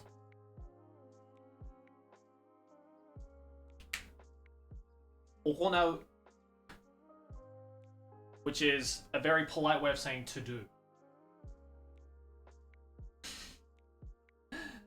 So now we have two different ways, two different kunyomis, depending on what hiragana follows it. Alright? If it's got an u at the end, then it becomes ohonau. But if it's got a ku at the end, then it becomes iku. Both two different ways of reading the same kanji, two different kunyomis. At the same time, there is also the onyomi as well. And there are multiple other onyomis for this kanji. For example, sometimes it can be gyo instead of ko. Multiple ways. Right? But still, even with all of this, there are 4 different ways, right, of reading this one kanji. And yet, oh, it's probably a sound bite, guys. Don't worry. You can do sound bites of farts, all right? It wasn't me. It was a bit alert. All right? But pay attention, everybody. Pay attention. Pay attention because this is the part that's gonna fuck you up. This is the part that's gonna fuck you up. We still haven't gotten to this yet. There's 4 different ways that you can read this one kanji, yet we still haven't gotten to the special ways of reading it. This is still onyomi, and this is still kunyomi. But there's also a special way to read this kanji in very, very certain words and certain situations. And this is very, very certain. There's very specific words. And I want to see if there's anyone who knows what the special way of writing this is. There's one word I'm thinking of right now. Okay, so there's one. But there's one more word. There's one more word. Okay, I saw someone got it.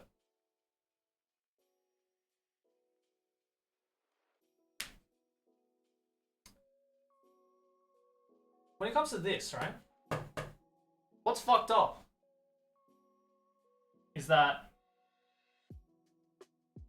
the onyomi for this kanji is ho, which means direction. Right? I don't know if there's a kunyomi for this. If there is, it's probably very difficult. You won't use it very often. But most of the time, how to read this is ho. Right? So you think, oh, okay. Well, if this is written as ho, oh, kataka. Sorry, my bad. That totally... My mind blanked. My mind blanked. What? Kata wasureta. Yeah, sorry. There is. My bad. The kunyomi for this kanji is kata. The onyomi for this kanji is ho. So, when you see this, when you see these two kanji, and you have all this information at your disposal, right? You might think to yourself, oh, there's a number of ways I can read that. Is it ho? Is it gyoho? Is it ikata? Okonakata? Right? Number of ways. But no, this is when this pops in. This is where this pops in. And this then bears a special way of reading it, which is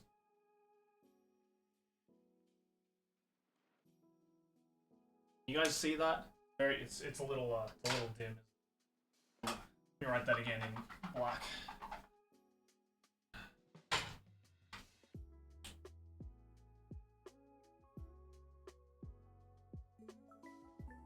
Yukue.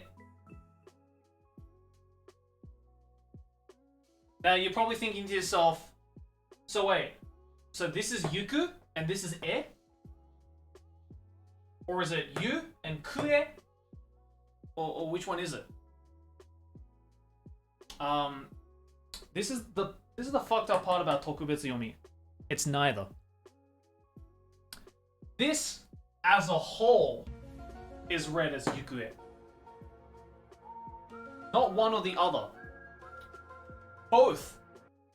Both together is this. And you can't, there's no way you can split this up.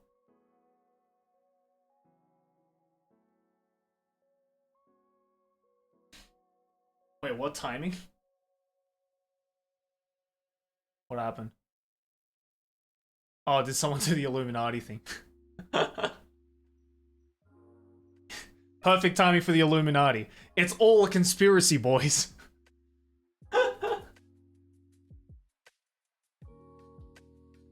So yeah. This then bears a special way of reading it. Again, why? I don't know. I dead ass don't even know. And here's another thing that's fucked up. Or wasn't already. What if I told you that there's multiples of these as well?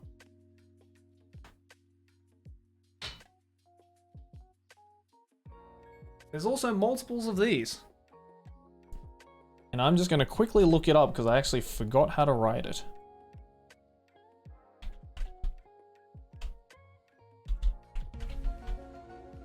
Oh, that's right.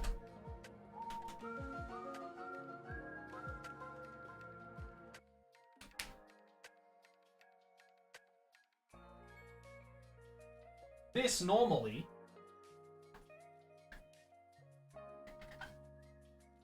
is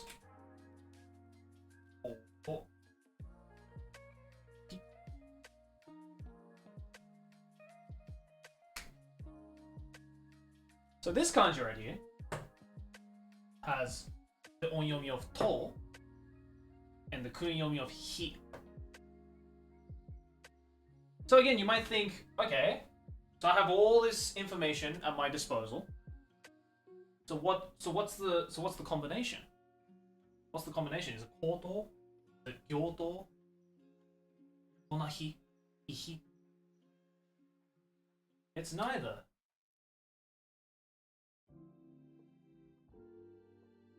It's andon. And you guys might know what an andon is. If you look up andon in Google Images, you've probably seen it before. It's these very traditional lights that were usually put in hallways so that people could see late at night. And you might think, well then, why did they use this kanji to specify that particular word? Well, it actually makes a lot of sense because an andon is a light that you use to guide your way through the dark. It's a light that you use to go. Andon. Makes sense. So, this is why sometimes you may not necessarily be able to read this kanji as andon. But if you understand that every kanji has a meaning to it, and you identify that, and you know that there is a thing that people use, these specific lights that people use to put in hallways that guides people at night, they're called andons, then you can take a very educated guess that this might be the kanji for andon, even though there is no other situation where this and this is written as an and don. There is no other situation, at least from what I know. There is no other situation where this can be read as an, this can be read as don.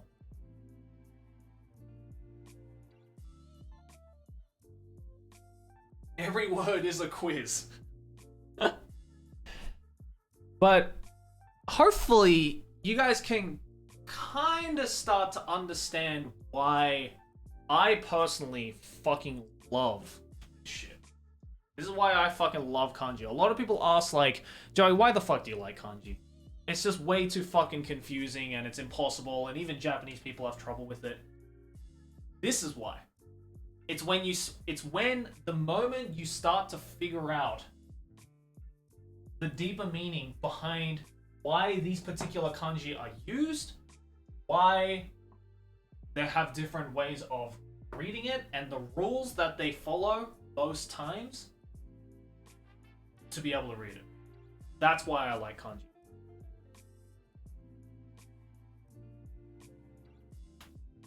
And I guess because I want to troll you guys,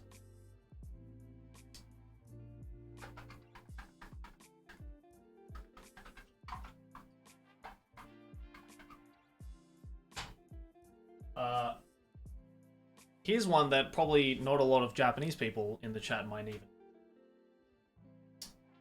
But what if I told you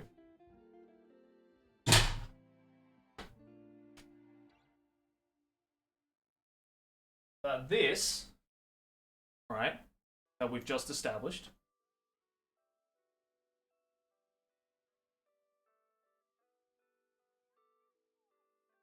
and this are two different things.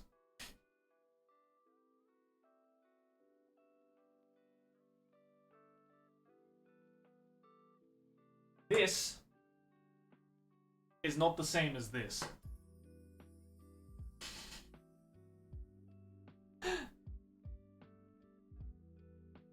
And I purposely wrote it like this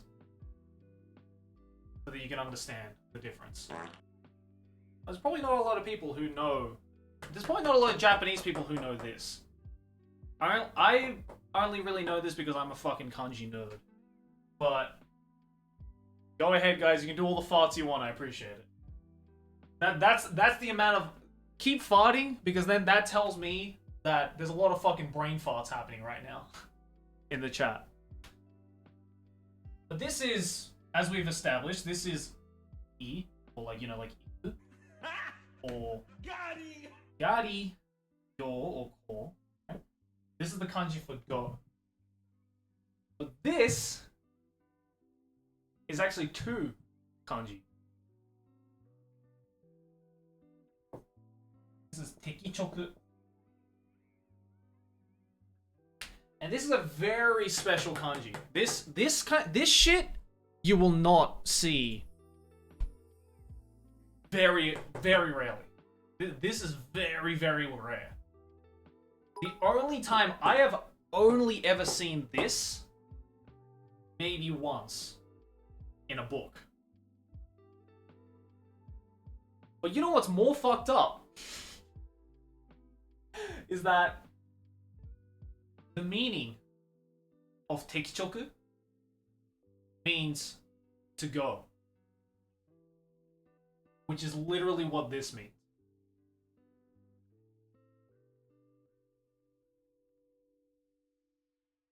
So, somehow, for some reason,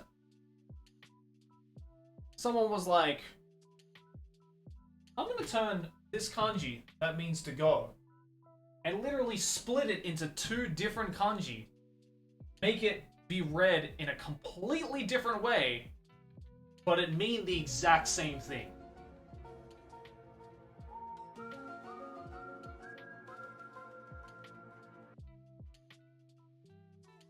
But again, I only mentioned this because I just wanted to confuse you guys even more, because it's hilarious to see you guys fucking melt your brains with this shit. You will almost never see this, so don't worry about it. You will, however, see this a lot when you come to Japan.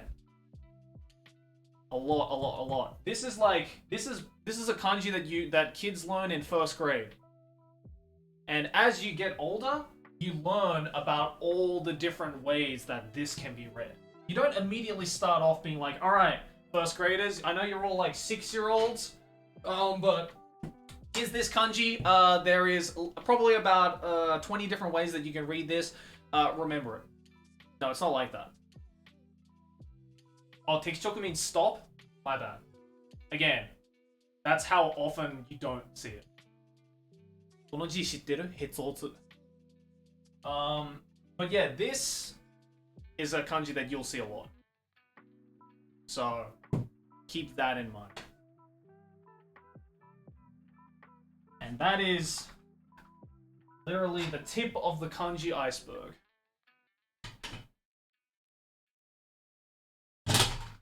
Bottom line, what you need to remember is that every single kanji has a rule to it. Kunyomi is used when the kanji is usually by itself or it's followed by a hiragana, right? Onyomi is used when the kanji is followed or the kanji follows another kanji.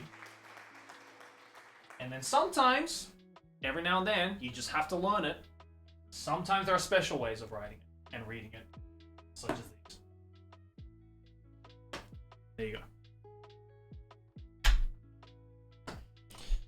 Fuck. The kito of the iceberg. How would you know which form you need to read kunyomi and onyomi from a word in a sentence? Well, short answer is you kind of don't. You don't know. There's real no certain way that you can like learn which one is which. Because then I'd be getting into things like Jubako Yomi and what's the other one? But anyway, there's different ways that you can read kanji. You just kind of have to know. You just have to basically be able to differentiate the word and understand that, oh, this means this.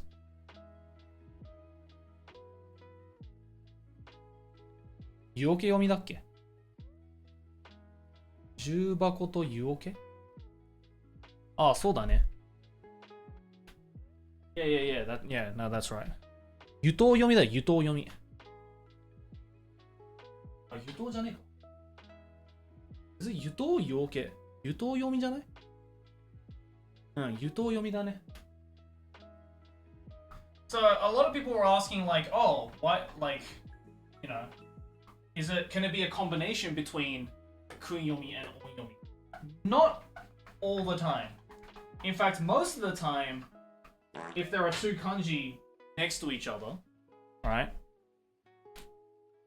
Like, you know, let's go back to this, right?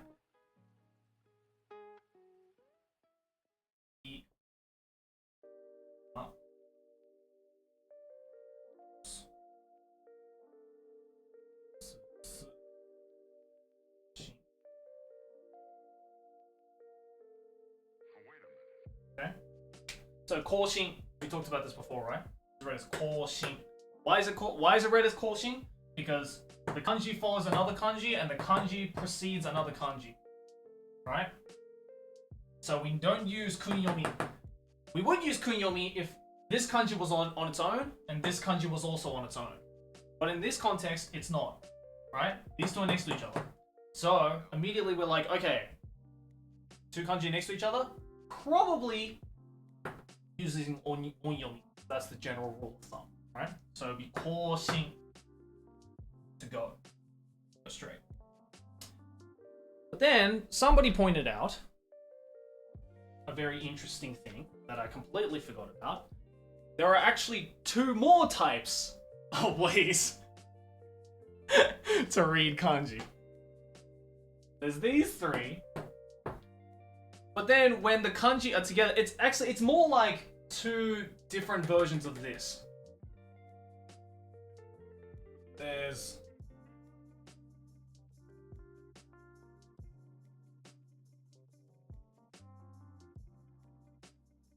Jubakoyomi and fuck. I've forgotten the kanji. Oke ってどう書くんだ?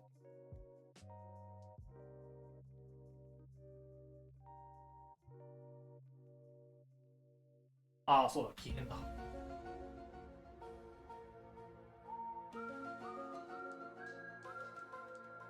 The X-File theme begins. This is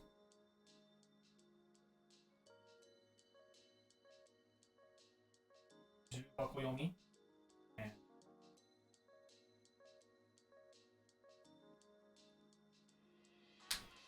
you guys see that? There's two more ways that you can possibly read a kanji. Now these two fall under this most of the time, where it falls under. Oh, my emote is covering it.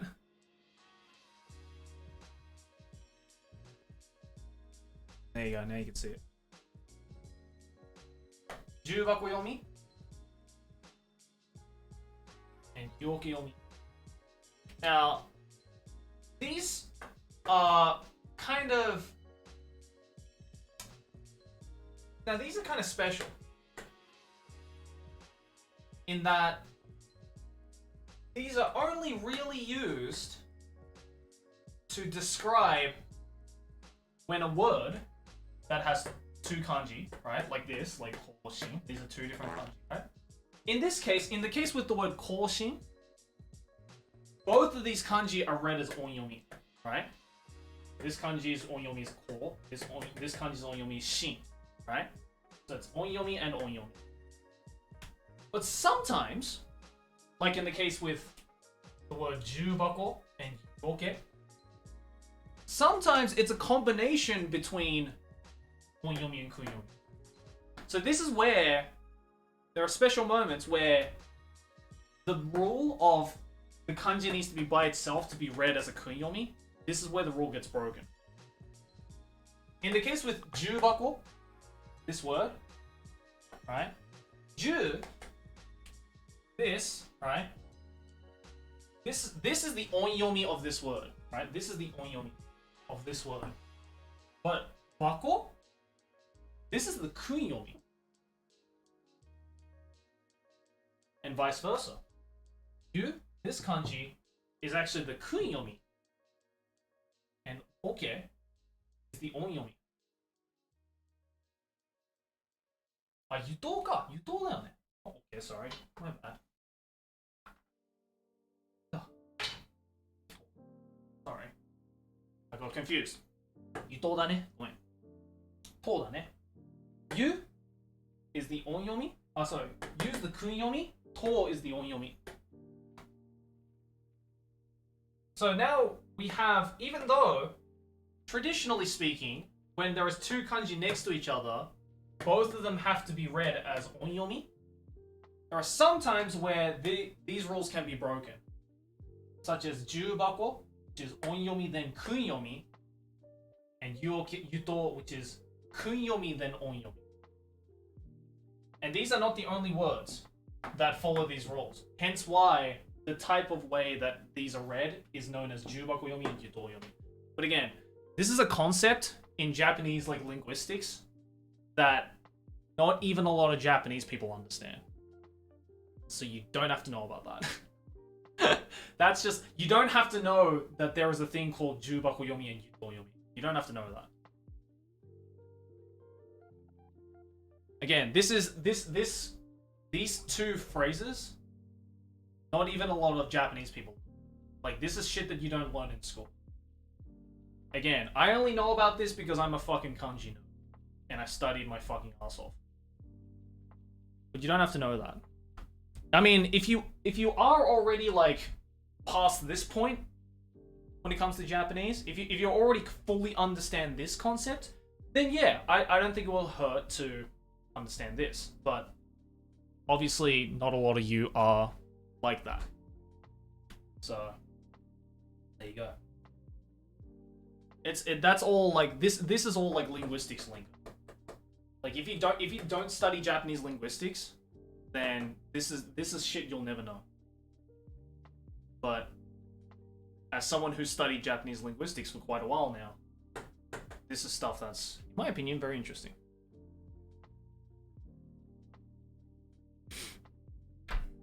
How many classes did I skip? Well, this is actually the first lesson, so welcome. Glad you made it.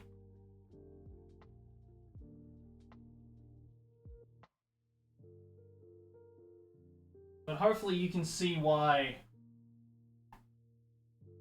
this is one of the hardest languages to learn.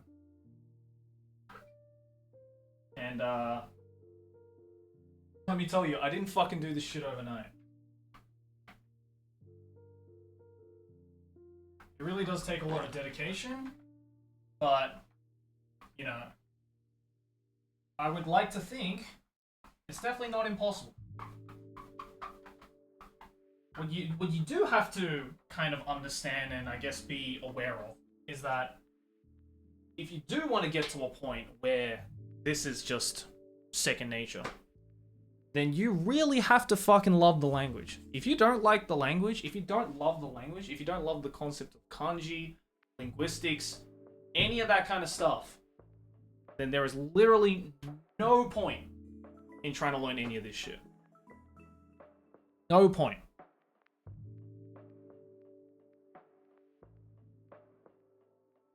So, when you do decide to kind of sit down and be like, alright, you know what?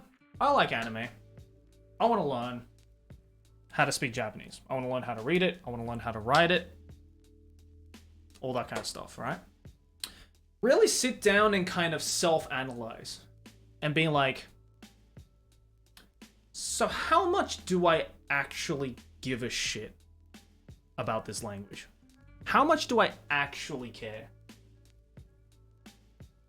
Because if your love for the language and your fascination, I think fascination is a better word to use.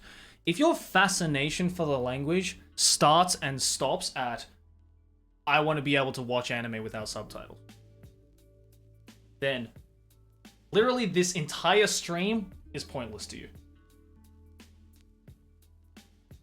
Because in retrospect, it is very easy.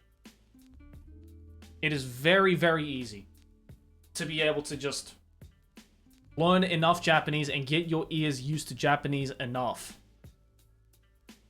that you can just watch anime without subtitles.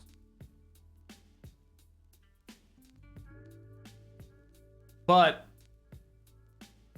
if your love extends further than that, to the point where it's like, I want to be able to get a job in Japan. I want to be able to live in Japan comfortably. I'm really fascinated with the way that the language works. And I want to learn more vocabulary, all that kind of stuff, right? Then this is the shit you learn. And that is a very big reason why I learned this kind of stuff.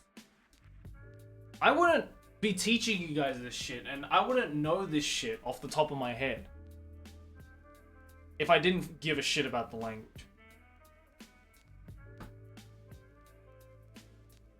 Alright?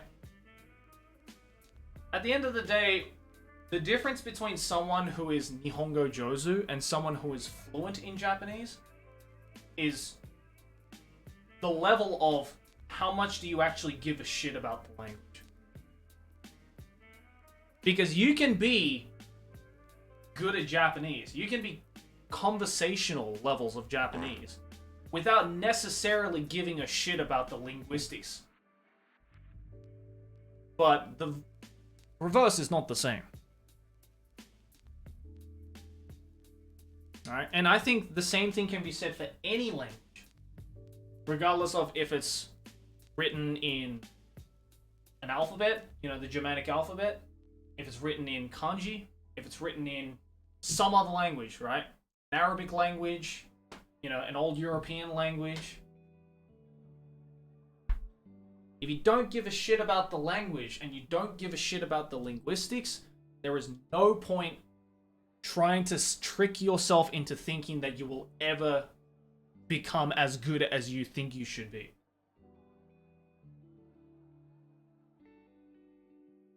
And that applies with any language. But isn't that why languages are interesting? That's why I think it is.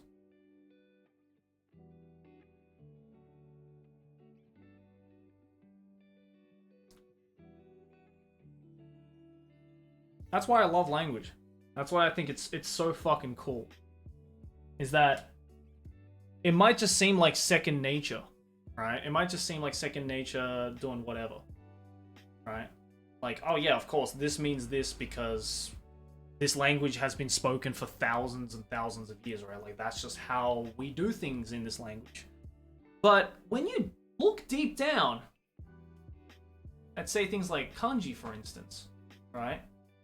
It's not all just a bunch of Chinese characters. There's actual rules behind it. And understanding those rules of linguistics is what's going to get you better at that language. If you don't understand the linguistics rules, don't expect to be a fucking kanji master by tomorrow.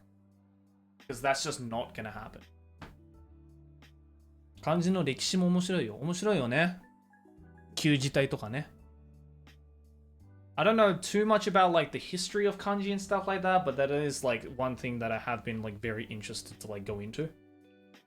I'm not even going to pretend to know anything about the history of kanji and stuff like that. That's a completely different field in my opinion. But still interesting, you know? 甲骨文字とか好き。あ、そうだね。甲骨文字も面白い。Did you know, grammatically speaking, Japanese and Latin are very similar? I'm learning Japanese simply because I love it so far, even if it's frustrating as fuck. Oh, trust me, dude. A lot of people think, here's one, okay. Can I mention one stigma about Hafus that I can't fucking stand? It's the stigma that, oh, of course you're good at Japanese. Your parent is Japanese. That doesn't mean shit. There are people who have parents who speak English who are not even that good at English. Just because I have a Japanese mom, or anyone has a Japanese parent, it doesn't mean you're going to be good at the language. In fact, quite the opposite.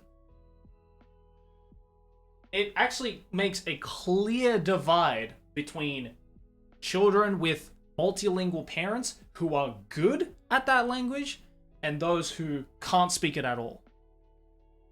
And what's that difference? The difference is how dedicated and interested and fascinated that kid is to that language. Right? Great example, right? My dad, right, is an Australian, but his parents, my grandparents, right? My grandfather was German and my grandmother is Hungarian. All right? My grandfather spoke 7 languages. My grandmother spoke 3. All right? My dad, growing up, right, with his brother, his younger brother, my uncle, right? So there's my dad and my uncle, Alright? Brothers. Very similar age as well, like very, very short age gap between those two. My dad, to this day, can still speak Hungarian pretty well, pretty fluently. I wouldn't exactly say that he's fluent, and I don't think my dad would say that he's fluent either. But my dad can very easily have a conversation, like entire conversations and discussions with my grandma in Hungarian. Right? But my uncle, my dad's brother, can understand just as much Hungarian as my dad, but can't speak a word of Hungarian. Now you might think, how the fuck did that happen? Like how? Did my dad go to a school in Hungary? Did he learn Hungarian in school? Any of that kind of stuff? No. Not at all. Absolutely not at all. The difference is that my dad, since learning Hungarian from a young age with my brother, both my dad and my uncle learned Hungarian at exactly the same time when they were children from my grandma, right, from their mother.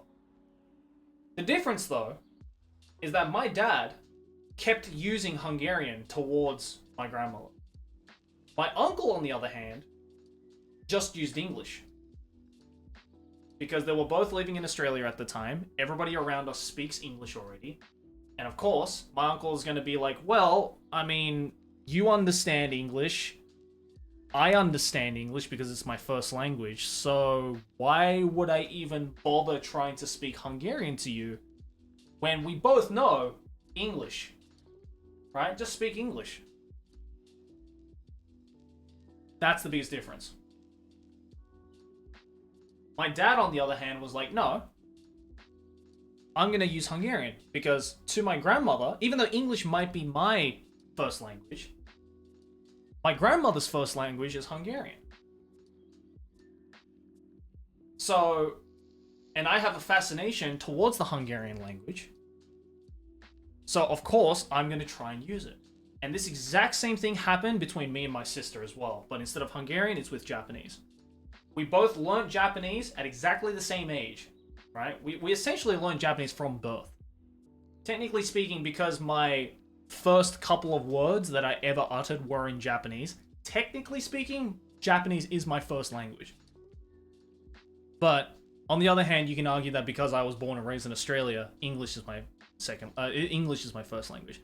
Either way, it doesn't really matter which one came first. The difference is that me and my sister both learnt Japanese at exactly the same age. But while I very quickly grew a massive fascination towards Japanese and the Japanese language and the Japanese culture, all that kind of stuff. My sister, on the other hand, was exactly the same as how my uncle was with my dad. Where they were like, well, Mom, you've been living in Australia for however many years. You know English perfectly well. We live in a country where English is spoken regularly and is most likely the only language that is spoken naturally, right? So let's just speak English. I can't be bothered. Japanese, that's like learning another language that's not spoken normally, right? When I go outside. When I go outside, no one's speaking Japanese, everyone's speaking English. So when I come home, I'm obviously going to speak English. And now, my sister has gotten a lot better. To give my sister credit, in the past 5 years or so, her Japanese has fucking excelled.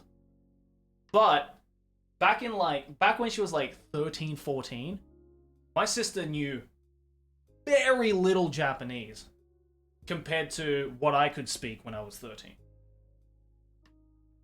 And that's the difference. Just because you are the child, or someone is the child of multilingual parents, it doesn't automatically make that child multilingual. It doesn't. And there's proof around me. Like, I have friends who live back in Australia who are in the exact same position where their mum is Japanese and their dad speaks English. And I know some Hafu friends who can't speak Japanese at all. Like, they can only speak English. And I feel this is really common in America, especially. America kind of has this problem with multilingual families. In that they feel this kind of social pressure around them to be, and I guess Europe is too. I don't know how it is like in Europe, personally. But in America, from what I have seen, almost all of my multilingual friends who live in America can't speak their other mother tongue. They can only speak English. Why? Because their parents didn't teach them the other language for various reasons. Because everybody around them, all the kids around them, are either white, black, everything else in between, right? But predominantly speak English, right? It's a country that speaks English. So, of course, you're going to feel that social pressure of, oh, everybody speaks English, and yet you're the only one in our friend group that speaks English and some other weird language. Alright? There's a lot of people who are like that.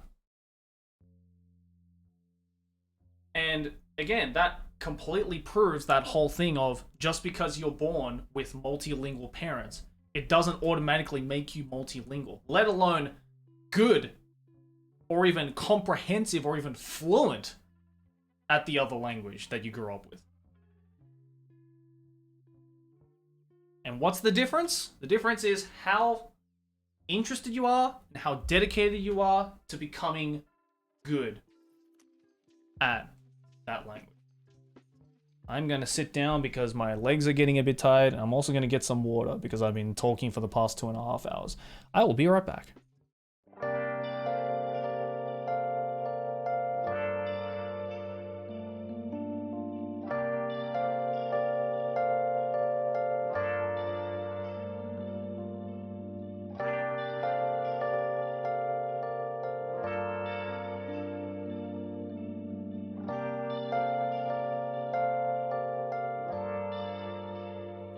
Where have you been? Been searching all along, confessing while alone and on, without a clue, without a sign, without grasping it. The real question to be asked: where have I been? I'm a sharpshooter at Blue's masquerade, hiding both face and mind, all free for you to draw. I'm a sharpshooter, what else should I be? Please don't take off my mask, revealing dark.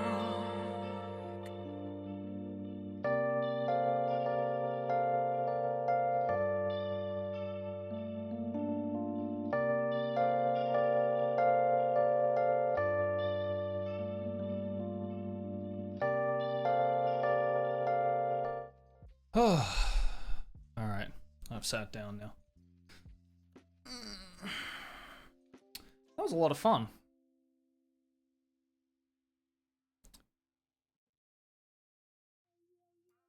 Yo, is that my boy Gravy Rhodes? What's up, dude?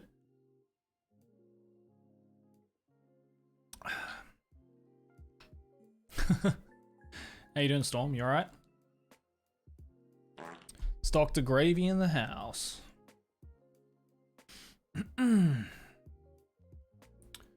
Well, I hope you guys enjoyed that. If you did, I'd be down to do more. He's working on some tunes. Nice, dude. There's a fly around here. Just watch the VOD, bro. You'll be alright.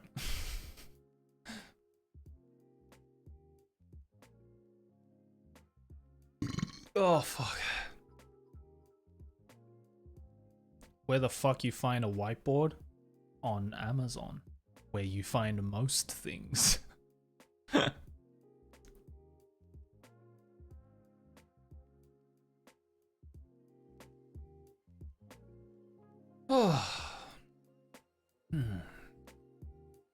Hungary 語話せる? Not really. Bro, your new place looks so sick. Well done. I mean, this isn't my new place. This is the trash taste office. Behind this whiteboard. Yeah. I can't stream in my new place yet because I don't have fucking internet. So annoyed.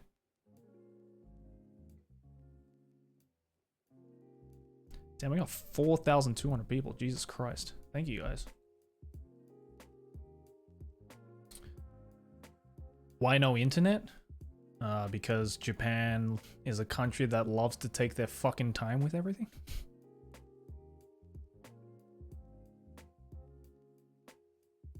It's also because, like, you know, because of the whole corona thing, Japan's been quite slow with, like, paperwork. I mean, they're already fucking slow, but even more so.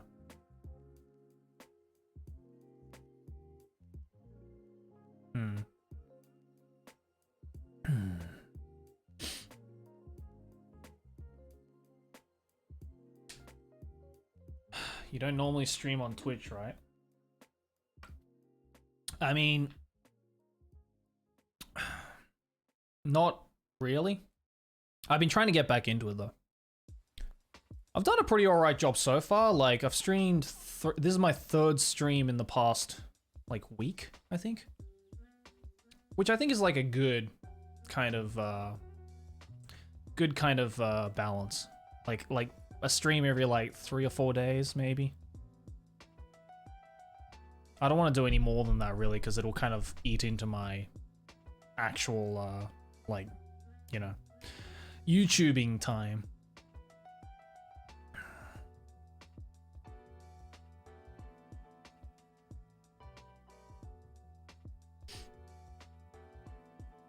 Sorry, let me just check the messages that I missed while I was at the whiteboard. We'll use the whiteboard for other things too, don't worry. For sure, we'll end up using the whiteboard for other things, I reckon. Yeah. Teach us Australian. Alright. Call your mates cunts and call cunts mates. There you go. That's how you become an Australian.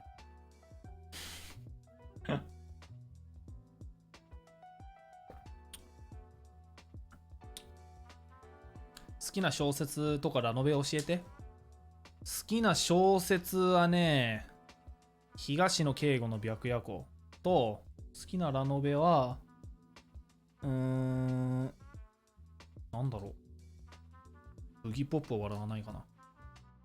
So the question was, what's your favorite book and what's your favorite light novel? My favorite book is this book called 白夜行 by 東野圭吾。And then 東野圭吾言うと思った。ガリレオ？いや、白夜行はガリレオじゃない。他のやつ。And my favorite light novel is probably Boogie Pop Phantom, I'd say. I thought your favorite book was the Kanji Dictionary. True that. True that. Touche. You really want to go to Japan? Well, hopefully you'll be able to. I mean, you'll be able to go once Japan gets its shit together. Which I've been told, actually. I think just yesterday I was told that they're probably going to start rolling the vaccine out pretty soon now. I think within the next couple of weeks. 白夜行は渋い選択です。そう物語シリーズじゃないのかいや、物語シリーズも好きだけど。I like the Monogatari series as well, but if we're talking like one book, 一冊の本を選ぶとしたら、俺は東野圭吾の白夜行かな。いい意味で渋い。渋いかな白夜行。結構人気だと思う。I'm in Denmark and getting vaccinated 2 weeks. God, I wish that was me.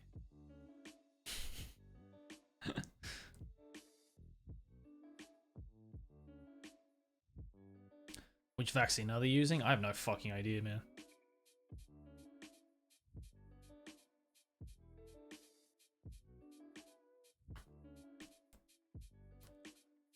A lot of people were vaccinated today. Nice. Vaccines are in shambles here in Australia. I mean, you don't really need the vaccine in Australia, do you? You guys have been COVID free for like 3 months or something.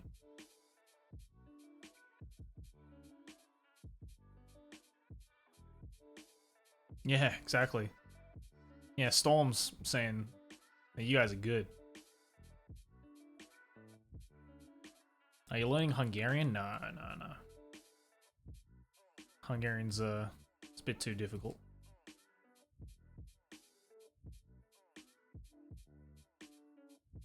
Yeah, I mean my parents have been pretty my parents and my sister like all still live in Australia and they're all been pretty safe. The only thing we're missing is overseas travel, otherwise it's all good. Oh yeah, I mean, dude, you and me both, man. Like we're all fucking missing the overseas travel for sure. ハンガリー語は難しいよ。でもね、ハンガリー語ってね、意外とね、日本語と近いんだよね。文法的な意味で。Yeah, Hungarian is actually quite similar to Japanese. In a lot of like sentence structure and stuff like that. So like for example, like in Hungary, when you're referring to yourself, like your name, you say your in Hungary, and same as in Japan, you say your surname before your first name. Whereas, you know, in English speaking countries, you say your first name and then your surname, right? And then there are some like sounds in Hungarian that don't really exist in English. So like things like gyo, myo, dio is like sounds that you'll hear in Japanese a lot, but you very rarely hear in English. So in that sense, it's a lot of it is quite close.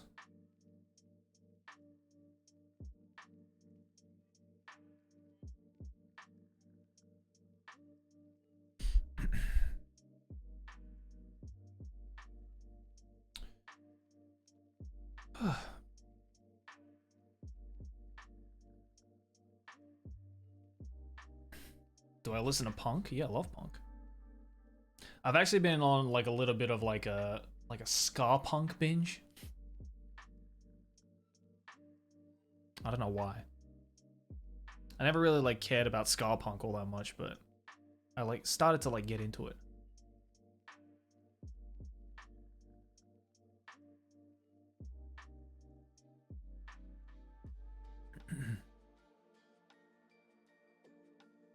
Yeah, post-punk as well. Post-punk is pretty good. Ska as in like SKA. Ska. Punk. So there's a band, if you guys know a guy called Jeff Rosenstock, he does like solo stuff now, mostly.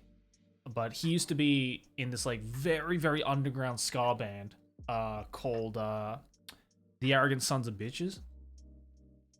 And they released one album called 3 Cheers for Disappointment. And that album I've been listening to on and off. Like that is like a fucking classic ska punk album. Yeah, and he also did Bomb the Music Industry. That's the other band that he was in. Bomb the Music Industry is more like DIY punk, whereas which had ska elements as well, but The Arrogant Sons of Bitches was like a balls to the walls, like proper ska punk band, and they're really fucking good. And like Jeff Rosenstock, like his like solo stuff as well, like he also does like he incorporates ska in some of his songs, but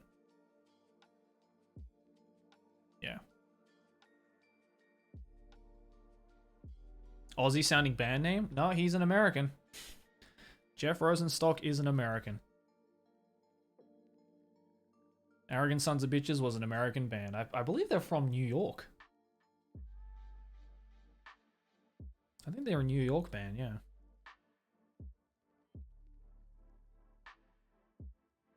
He made a whole ska version of his new album. Yeah. He did but he did that as like an April Fool's joke, didn't he? Yeah, you're talking about Ska Dream, right? That's actually a really good album. And No Dream as well, the original album that he based it off of, is also really good. Yeah, I've been listening to a lot of Jeff Rosenstock stuff. He's really fucking good. Especially if you like your like kind of pop punk, ska punk type of stuff. Yeah, I definitely recommend Jeff Rosenstock stuff. He's really good.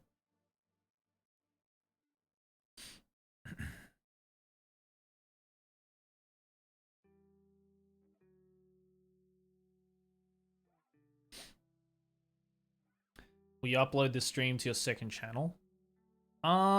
Maybe. I might cut up the Japanese part, maybe, but like this kind of like just IRL stuff where we're just like kind of chatting and whatever. I probably won't. I'll just leave that to VODs. Math Rock is fire? Yeah, fucking Math Rock is great. Squid is also a really good new band. I've heard of Squid actually. They came out with a new album recently, didn't they? I've been meaning to get into them actually. Thoughts on the new Porter Robinson album, Nurture?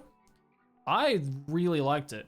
It's quite different to Worlds. I mean, what, there was like a fucking, what, almost 7-year gap between Worlds and Nurture. I fucking loved the Worlds album. Partage, thank you for the 9 months, dude. And Graham, thank you for the 54 months. Hey, let's go. And Hype Train, fuck yeah, dude. Have you stayed sub for this long? Go. Lol Prime, that's how. Hell yeah, Graham.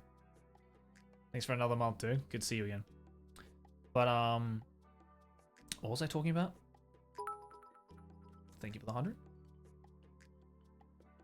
What was I talking about again? You like the Descendants' new single? Yeah, it's good. I'm looking forward to the next album, actually. Oh, Porter, that's right. Yeah. Porter's new album is quite different. What's everyone's favorite album of Nurture? Because my favorite album is definitely Wind Tempos. That's a fucking beautiful song. I really want to learn that piano part. Yeah, you know what I'm talking about? Like that piano refrain in the middle. I really want to learn how to play that. Musician is good. Yeah, that's a good song too. Yeah, it's quite. I've actually found the. I found the what is it? The sheet music for that piano part.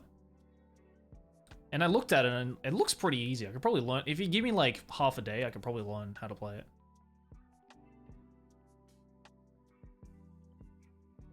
Yeah, it's really interesting, isn't it? Like, with Wind Tempos, that's definitely one of the most, like, dividing songs. Like, some people say, like, you're either someone who says that it's their favorite song on the album, or you just don't like the song. I think, it's one of my favorite songs off the album. And probably one of my favorite Porter songs he's ever written. Because it's just so different. It's very, like... I don't know how to describe it. I don't know. There's something about it I really like. It's all it like kind of builds upon itself, and it like kind of goes in a direction but never really ends up getting there, if that kind of makes sense. I don't know. That's the only way to describe it. I think how did Anthony Fantana describe that song again? He described it as oh yeah, he said it sounds like artificial intelligence having a religious experience. I think that's how you described it. And I was like, that is such a fucking accurate way to describe it. Because like, especially, you know, that end bit with the glitched vocals. I was like, wow, that is like a very poetic way of describing it, but it's very accurate. What's your favorite Satoshi Kon film? Probably Paprika. Just wanted to thank you for the best rap song of this millennium. Hope we can hear a bit more ASO. Too much volcano. I'm really happy how that turned out. Because mind you, we were only given like half a day, maybe like 7 hours to make that. To write it, to perform it, and to shoot a music video for it. It turned out really fucking well. Should be on iTunes today. Oh wait, is that actually Chris? Hold on. Yo, hey, Ra, thank you for the 5 gift subs, dude. Oh, that's actually Chris. Wait, when the fuck do you have a... Wait, Chris, when the fuck do you have a Twitch? I thought you streamed on YouTube. Wait, is that... All my friends do Twitch. I just sit in the shadows. Okay, well, you know what? I'm gonna give you VIP, Chris, because you're a VIP in my heart. There you go. Why don't you stream on Twitch, dude?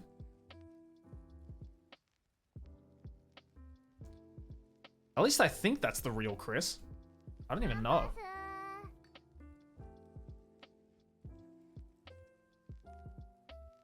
Oh, it's not even the real Chris. I just realized. Wait, I don't even know anymore. I don't think it's the real Chris. Chris, can you line me to prove that that's you? Oh, it is you. Okay. Okay, thank you. Okay. Yeah, I got the text. Yeah. It's definitely him. It's definitely him. I just got the text. Chris fraud. Yeah, I got the text, Chris.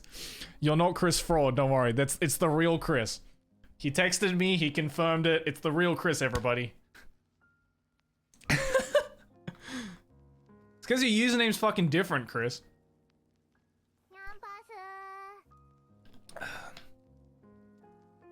Oh, Chris is giving away subs as well. Fuck yeah, dude. Oh, and Shuffling gave a sub to Chris as well. Nice, nice. Gonna watch Emma and Shala where I'll be appreciated. A fraud in Japan. Yes, we figured it out. Hello, my name's Chris Fraud. A fraud in Japan. Today we're gonna be scamming Japanese people out of giving them some tea. Dickens. Do you like my impression of you, Chris? That's my impression of a fraud in Japan. You should be shot for that impression. Hey man, I heard your fucking impression of me in your stream the other day. That was pretty fucking horrible as well. You were like, "Oh, my name's the Anime Man." It's like that barely sounds like an Australian, let alone me. When you die, I will take your place. Well, likewise, Chris. I'll just come over and talk like this and talk about Japan. Maybe I'll invite my friend Natsuki as well. Go to his barber shop. There's a difference between how Abroad in Japan speaks and how Chris Broad speaks.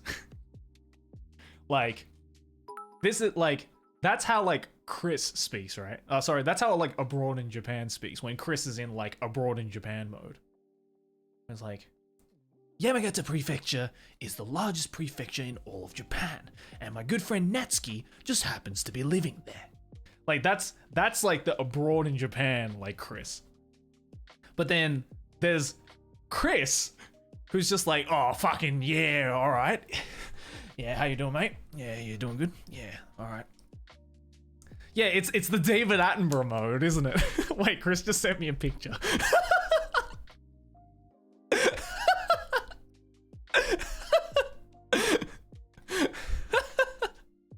Chris just sent me a picture of his current situation.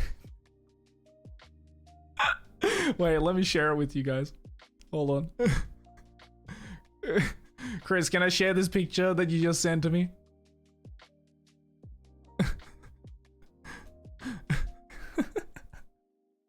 Chris just sent me a picture of his current situation.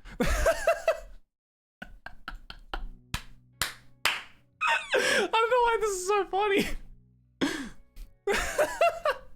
That looks like a YouTube thumbnail, dude. Why does that look like a YouTube thumbnail? Behind the scenes reveal. Chris uses light mode. Pathetic. Disgusting. Caught in 4K, he uses light mode. Filthy. Why are you using light mode, Chris? Why would you be caught in 4K like that? You're about to have dinner. Cheese and crackers in it. And I just so happen to find the best cheese and crackers place in all of Japan. And it happens to be lying right at the base of Japan's largest active volcano, Sakurajima Island.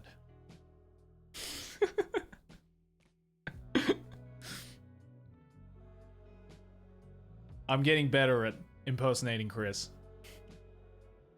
That's how you know I've spent too much time with Chris. Teach the people Japanese. I came here to learn. What are you talking about, Chris? You're Nihongo Jozu, right? You're so Nihongo Jozu.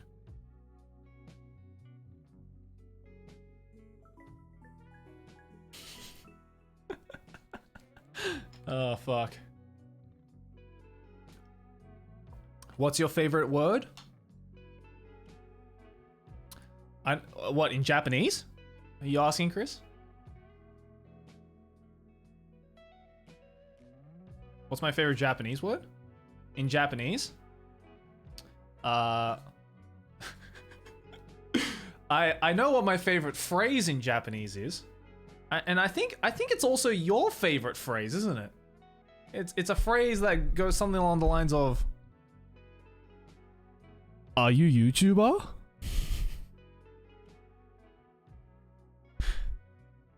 That's my favorite Japanese phrase.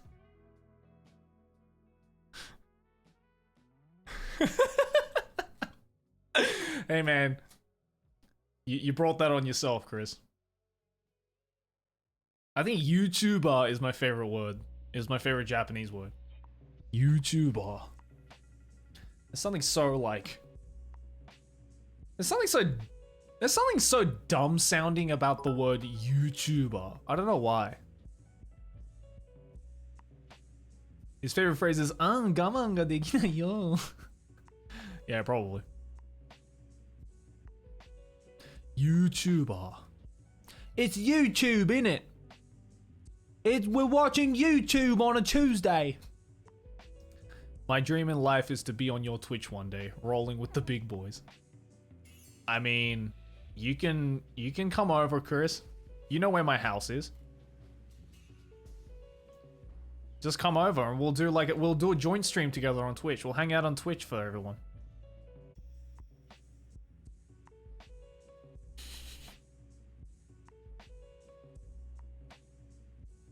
My parents aren't home. Chris, quickly, come to my house. With a cheeky bit of baggage thrown in. Hell yeah, dude.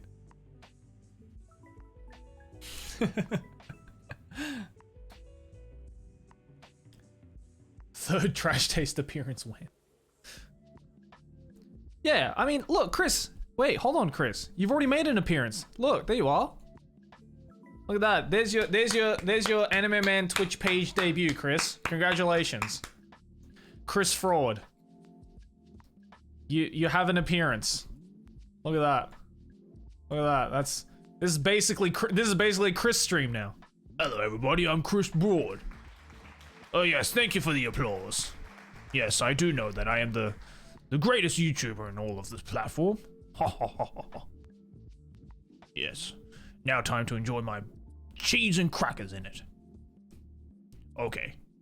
I will see you all later in the next episode.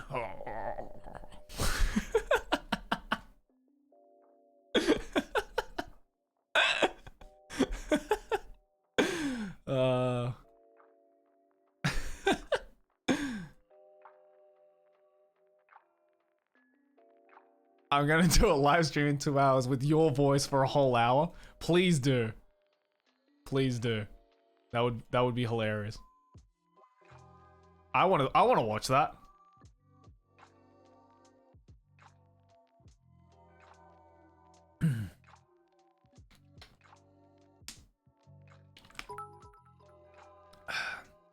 Just like Chris hosts TT for once, you can be the guest.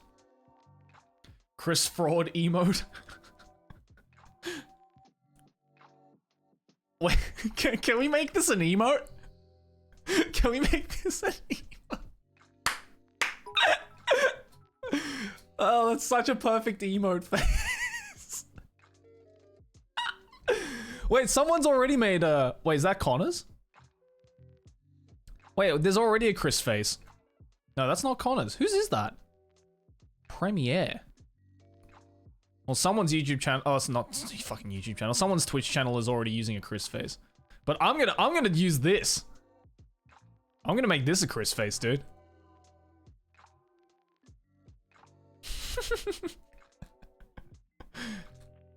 Chris Fraud. Traitorous swine. Oh, it's Peters. Oh, hey, Peter, what's up? I guess nice to meet you. Or maybe it's not nice to meet you. You were in my stream the other day, weren't you? Talking some mad shit about that anime man fellow. I dare say that was quite fraudulent of you. I tried to do a zoom in and it didn't work. Alright. Hold on a second. Are we really about to make a Twitch fraud stream, Twitch fraud emo right now? Chris, will you allow me, will you give me the honors to make a Twitch fraud emote? Not Twitch fraud, Chris fraud. Twitch fraud. Go on then. Alright, cool. We got the okay, ladies and gentlemen. Shit. What should we do? Problem is, we don't have enough subs to open a next slot. So we're gonna have to like replace one. Or make it a tier 2 or tier 3 stream. Tier 2 or tier 3 emote.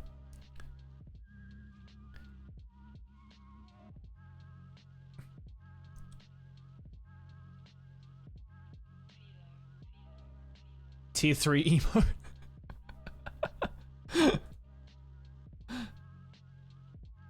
Let's make it a tier 2 emote for the time being. Sub goal overlay? I don't really like doing sub goals. How many subs? So we're at it's sub points. Are you all alone at Trash Taste Global HQ? Yeah. Yeah, Connor was here a while ago, like helping me with unpacking stuff, but he left before I started my stream. Excuse me. That must be terrifying. Yeah, a little bit. It's not too bad. It's not too bad. Currently for me right now, in order to unlock the next emote slot, we need 1,400 subscriber points, and I'm currently at 402. Makes sense because I haven't streamed in a while.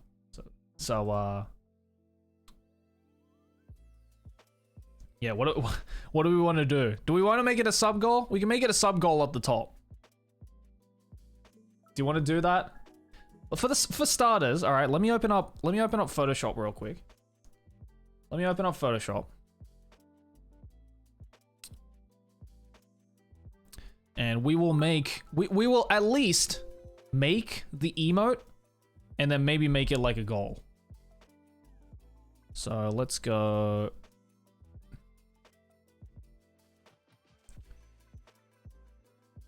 Hold on a second.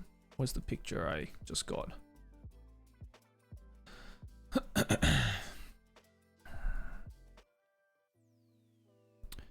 No, volcano. ASO. Very volcano. Very volcano.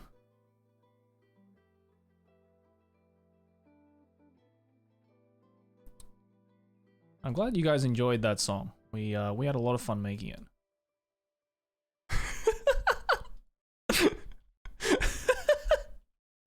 It's so funny when you just fucking like isolate Chris's face. Why do you have such a funny face, Chris? I love it.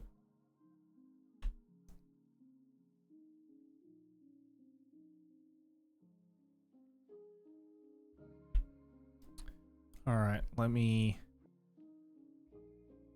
chop that like so.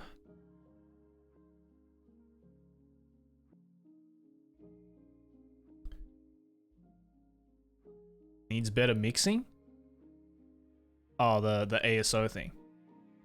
I mean, to be fair, Chris is not really like a music producer type of thing. Like he produced that on his own.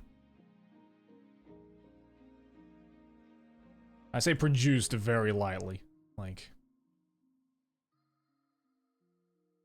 okay. All right. Let's render that out. Twitch emotes. fraud. Alright. Alright, here we go.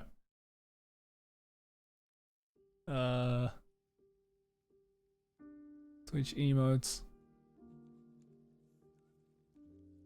Alright. We're working towards this. We're working towards this, ladies and gentlemen. This emote could be ours. This emote could be ours, ladies and gentlemen. This could be a brand new emote.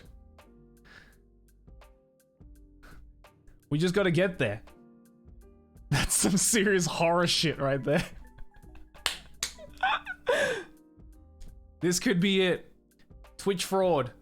Or anime fraud, I guess is gonna be it. I mean, I could honestly, like right now, just make it like a tier 2 emote if we wanted to. Thank you for the fart. I could just make it a tier 2 emote if we wanted to. Oops, sorry. But not everyone is tier 2, so. Imagine that outside your window. What tier am I? I mean, we could just be tier 1. Let me think. There's like is there any emotes that I don't really use? I guess I don't really use this one all that much. The Kunt emote.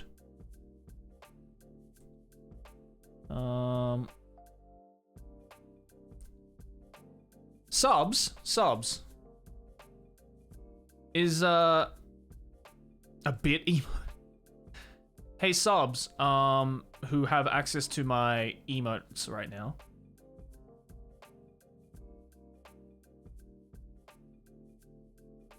What's BTTV? I've heard about that. Oh, beta. Oh, beta TTV. Okay, yeah.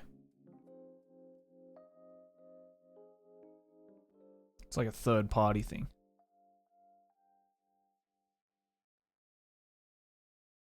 Oh, it's like an extension. Oh, okay. Oh, you can just make it like a you can make it like a global emote. Is that what that means? I assume. All right, hold on. Let me log into it. Ah. Oh, okay. Oh, okay. I'll just do that then. Okay, hold on a second. Let me just do that.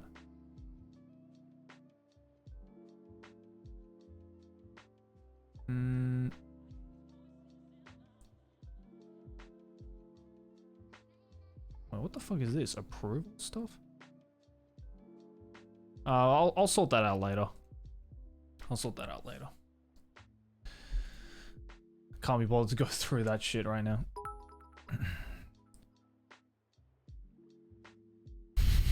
When the whole class sees your name in the hunter credits. I think for the time being though, we can sort out Pizza TV stuff later.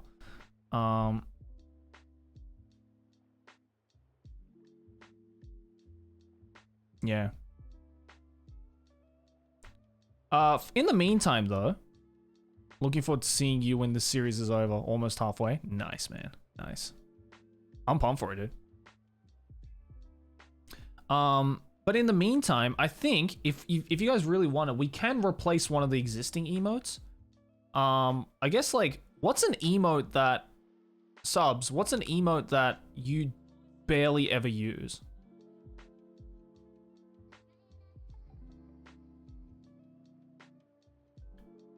Replace Kunt or sleep?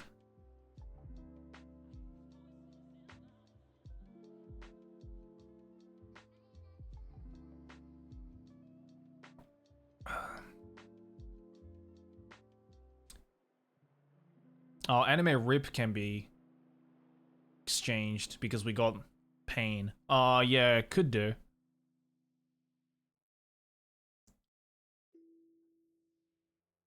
Yeah, you've basically replaced rip with that. Yeah, I guess we can. I guess we can get rid of rip, huh?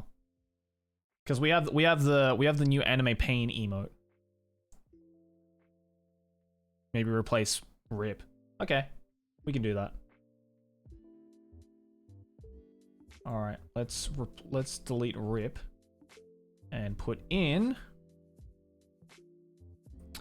our brand new emote, ladies and gentlemen.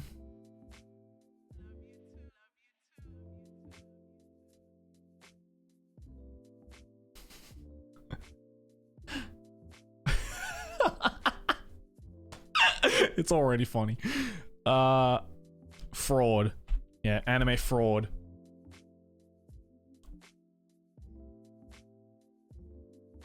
Or maybe that's kind of like a what face, isn't it? So maybe like a what? Like an anime what face? Like W-U-T?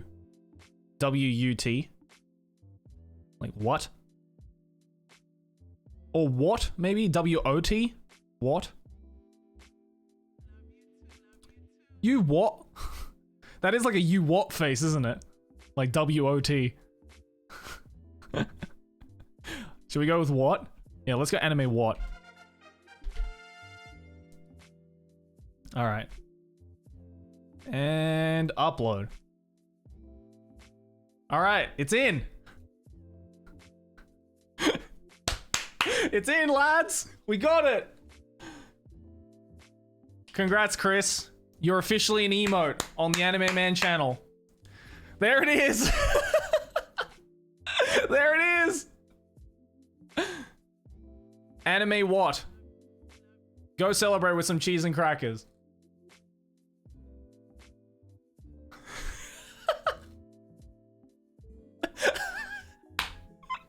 Fuck yeah, let's go.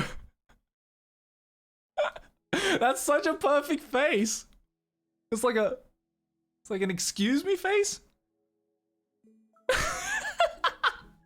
Fuck yeah. I'm so proud of what we done, chat. I'm so proud of what we've done. Thank you for all the subs, guys. Yeah, we hopefully won't have to keep replacing subs if we get a bit more subs. But it's alright. I'll be streaming a lot more too. So the subs will be picking up, don't worry. Do not worry.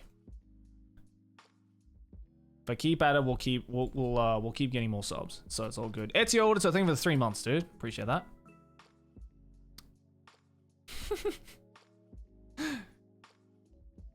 I did consent Chris. He was in this chat. You can look back on the VOD. I said, Chris, is it okay if I turn this face into an emote? And he said go for it. There we go. Consent. We did it. So let me... New emote. Animate what?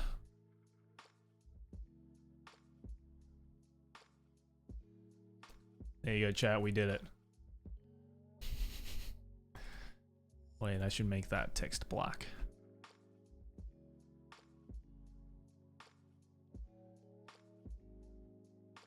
There we go.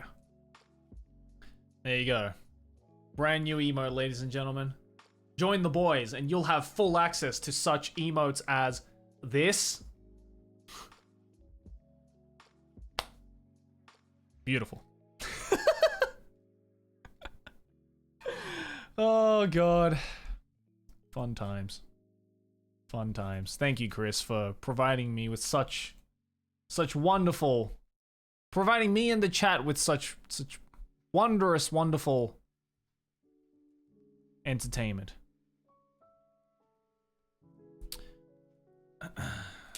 Why can't I use it? You should be able to.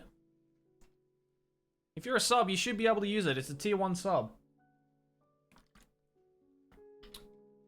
So now we have anime what, as well as anime pain. Lots of good faces. Lots of good faces. If you can't see it, maybe just try and reload. By the way, for all the non-subs who are trying to use anime what, they're sub badges, so fortunately you can't use it unless you're a sub. That's the benefit though of being a sub. If you sub, you get to use such amazing emotes as this and anime pain.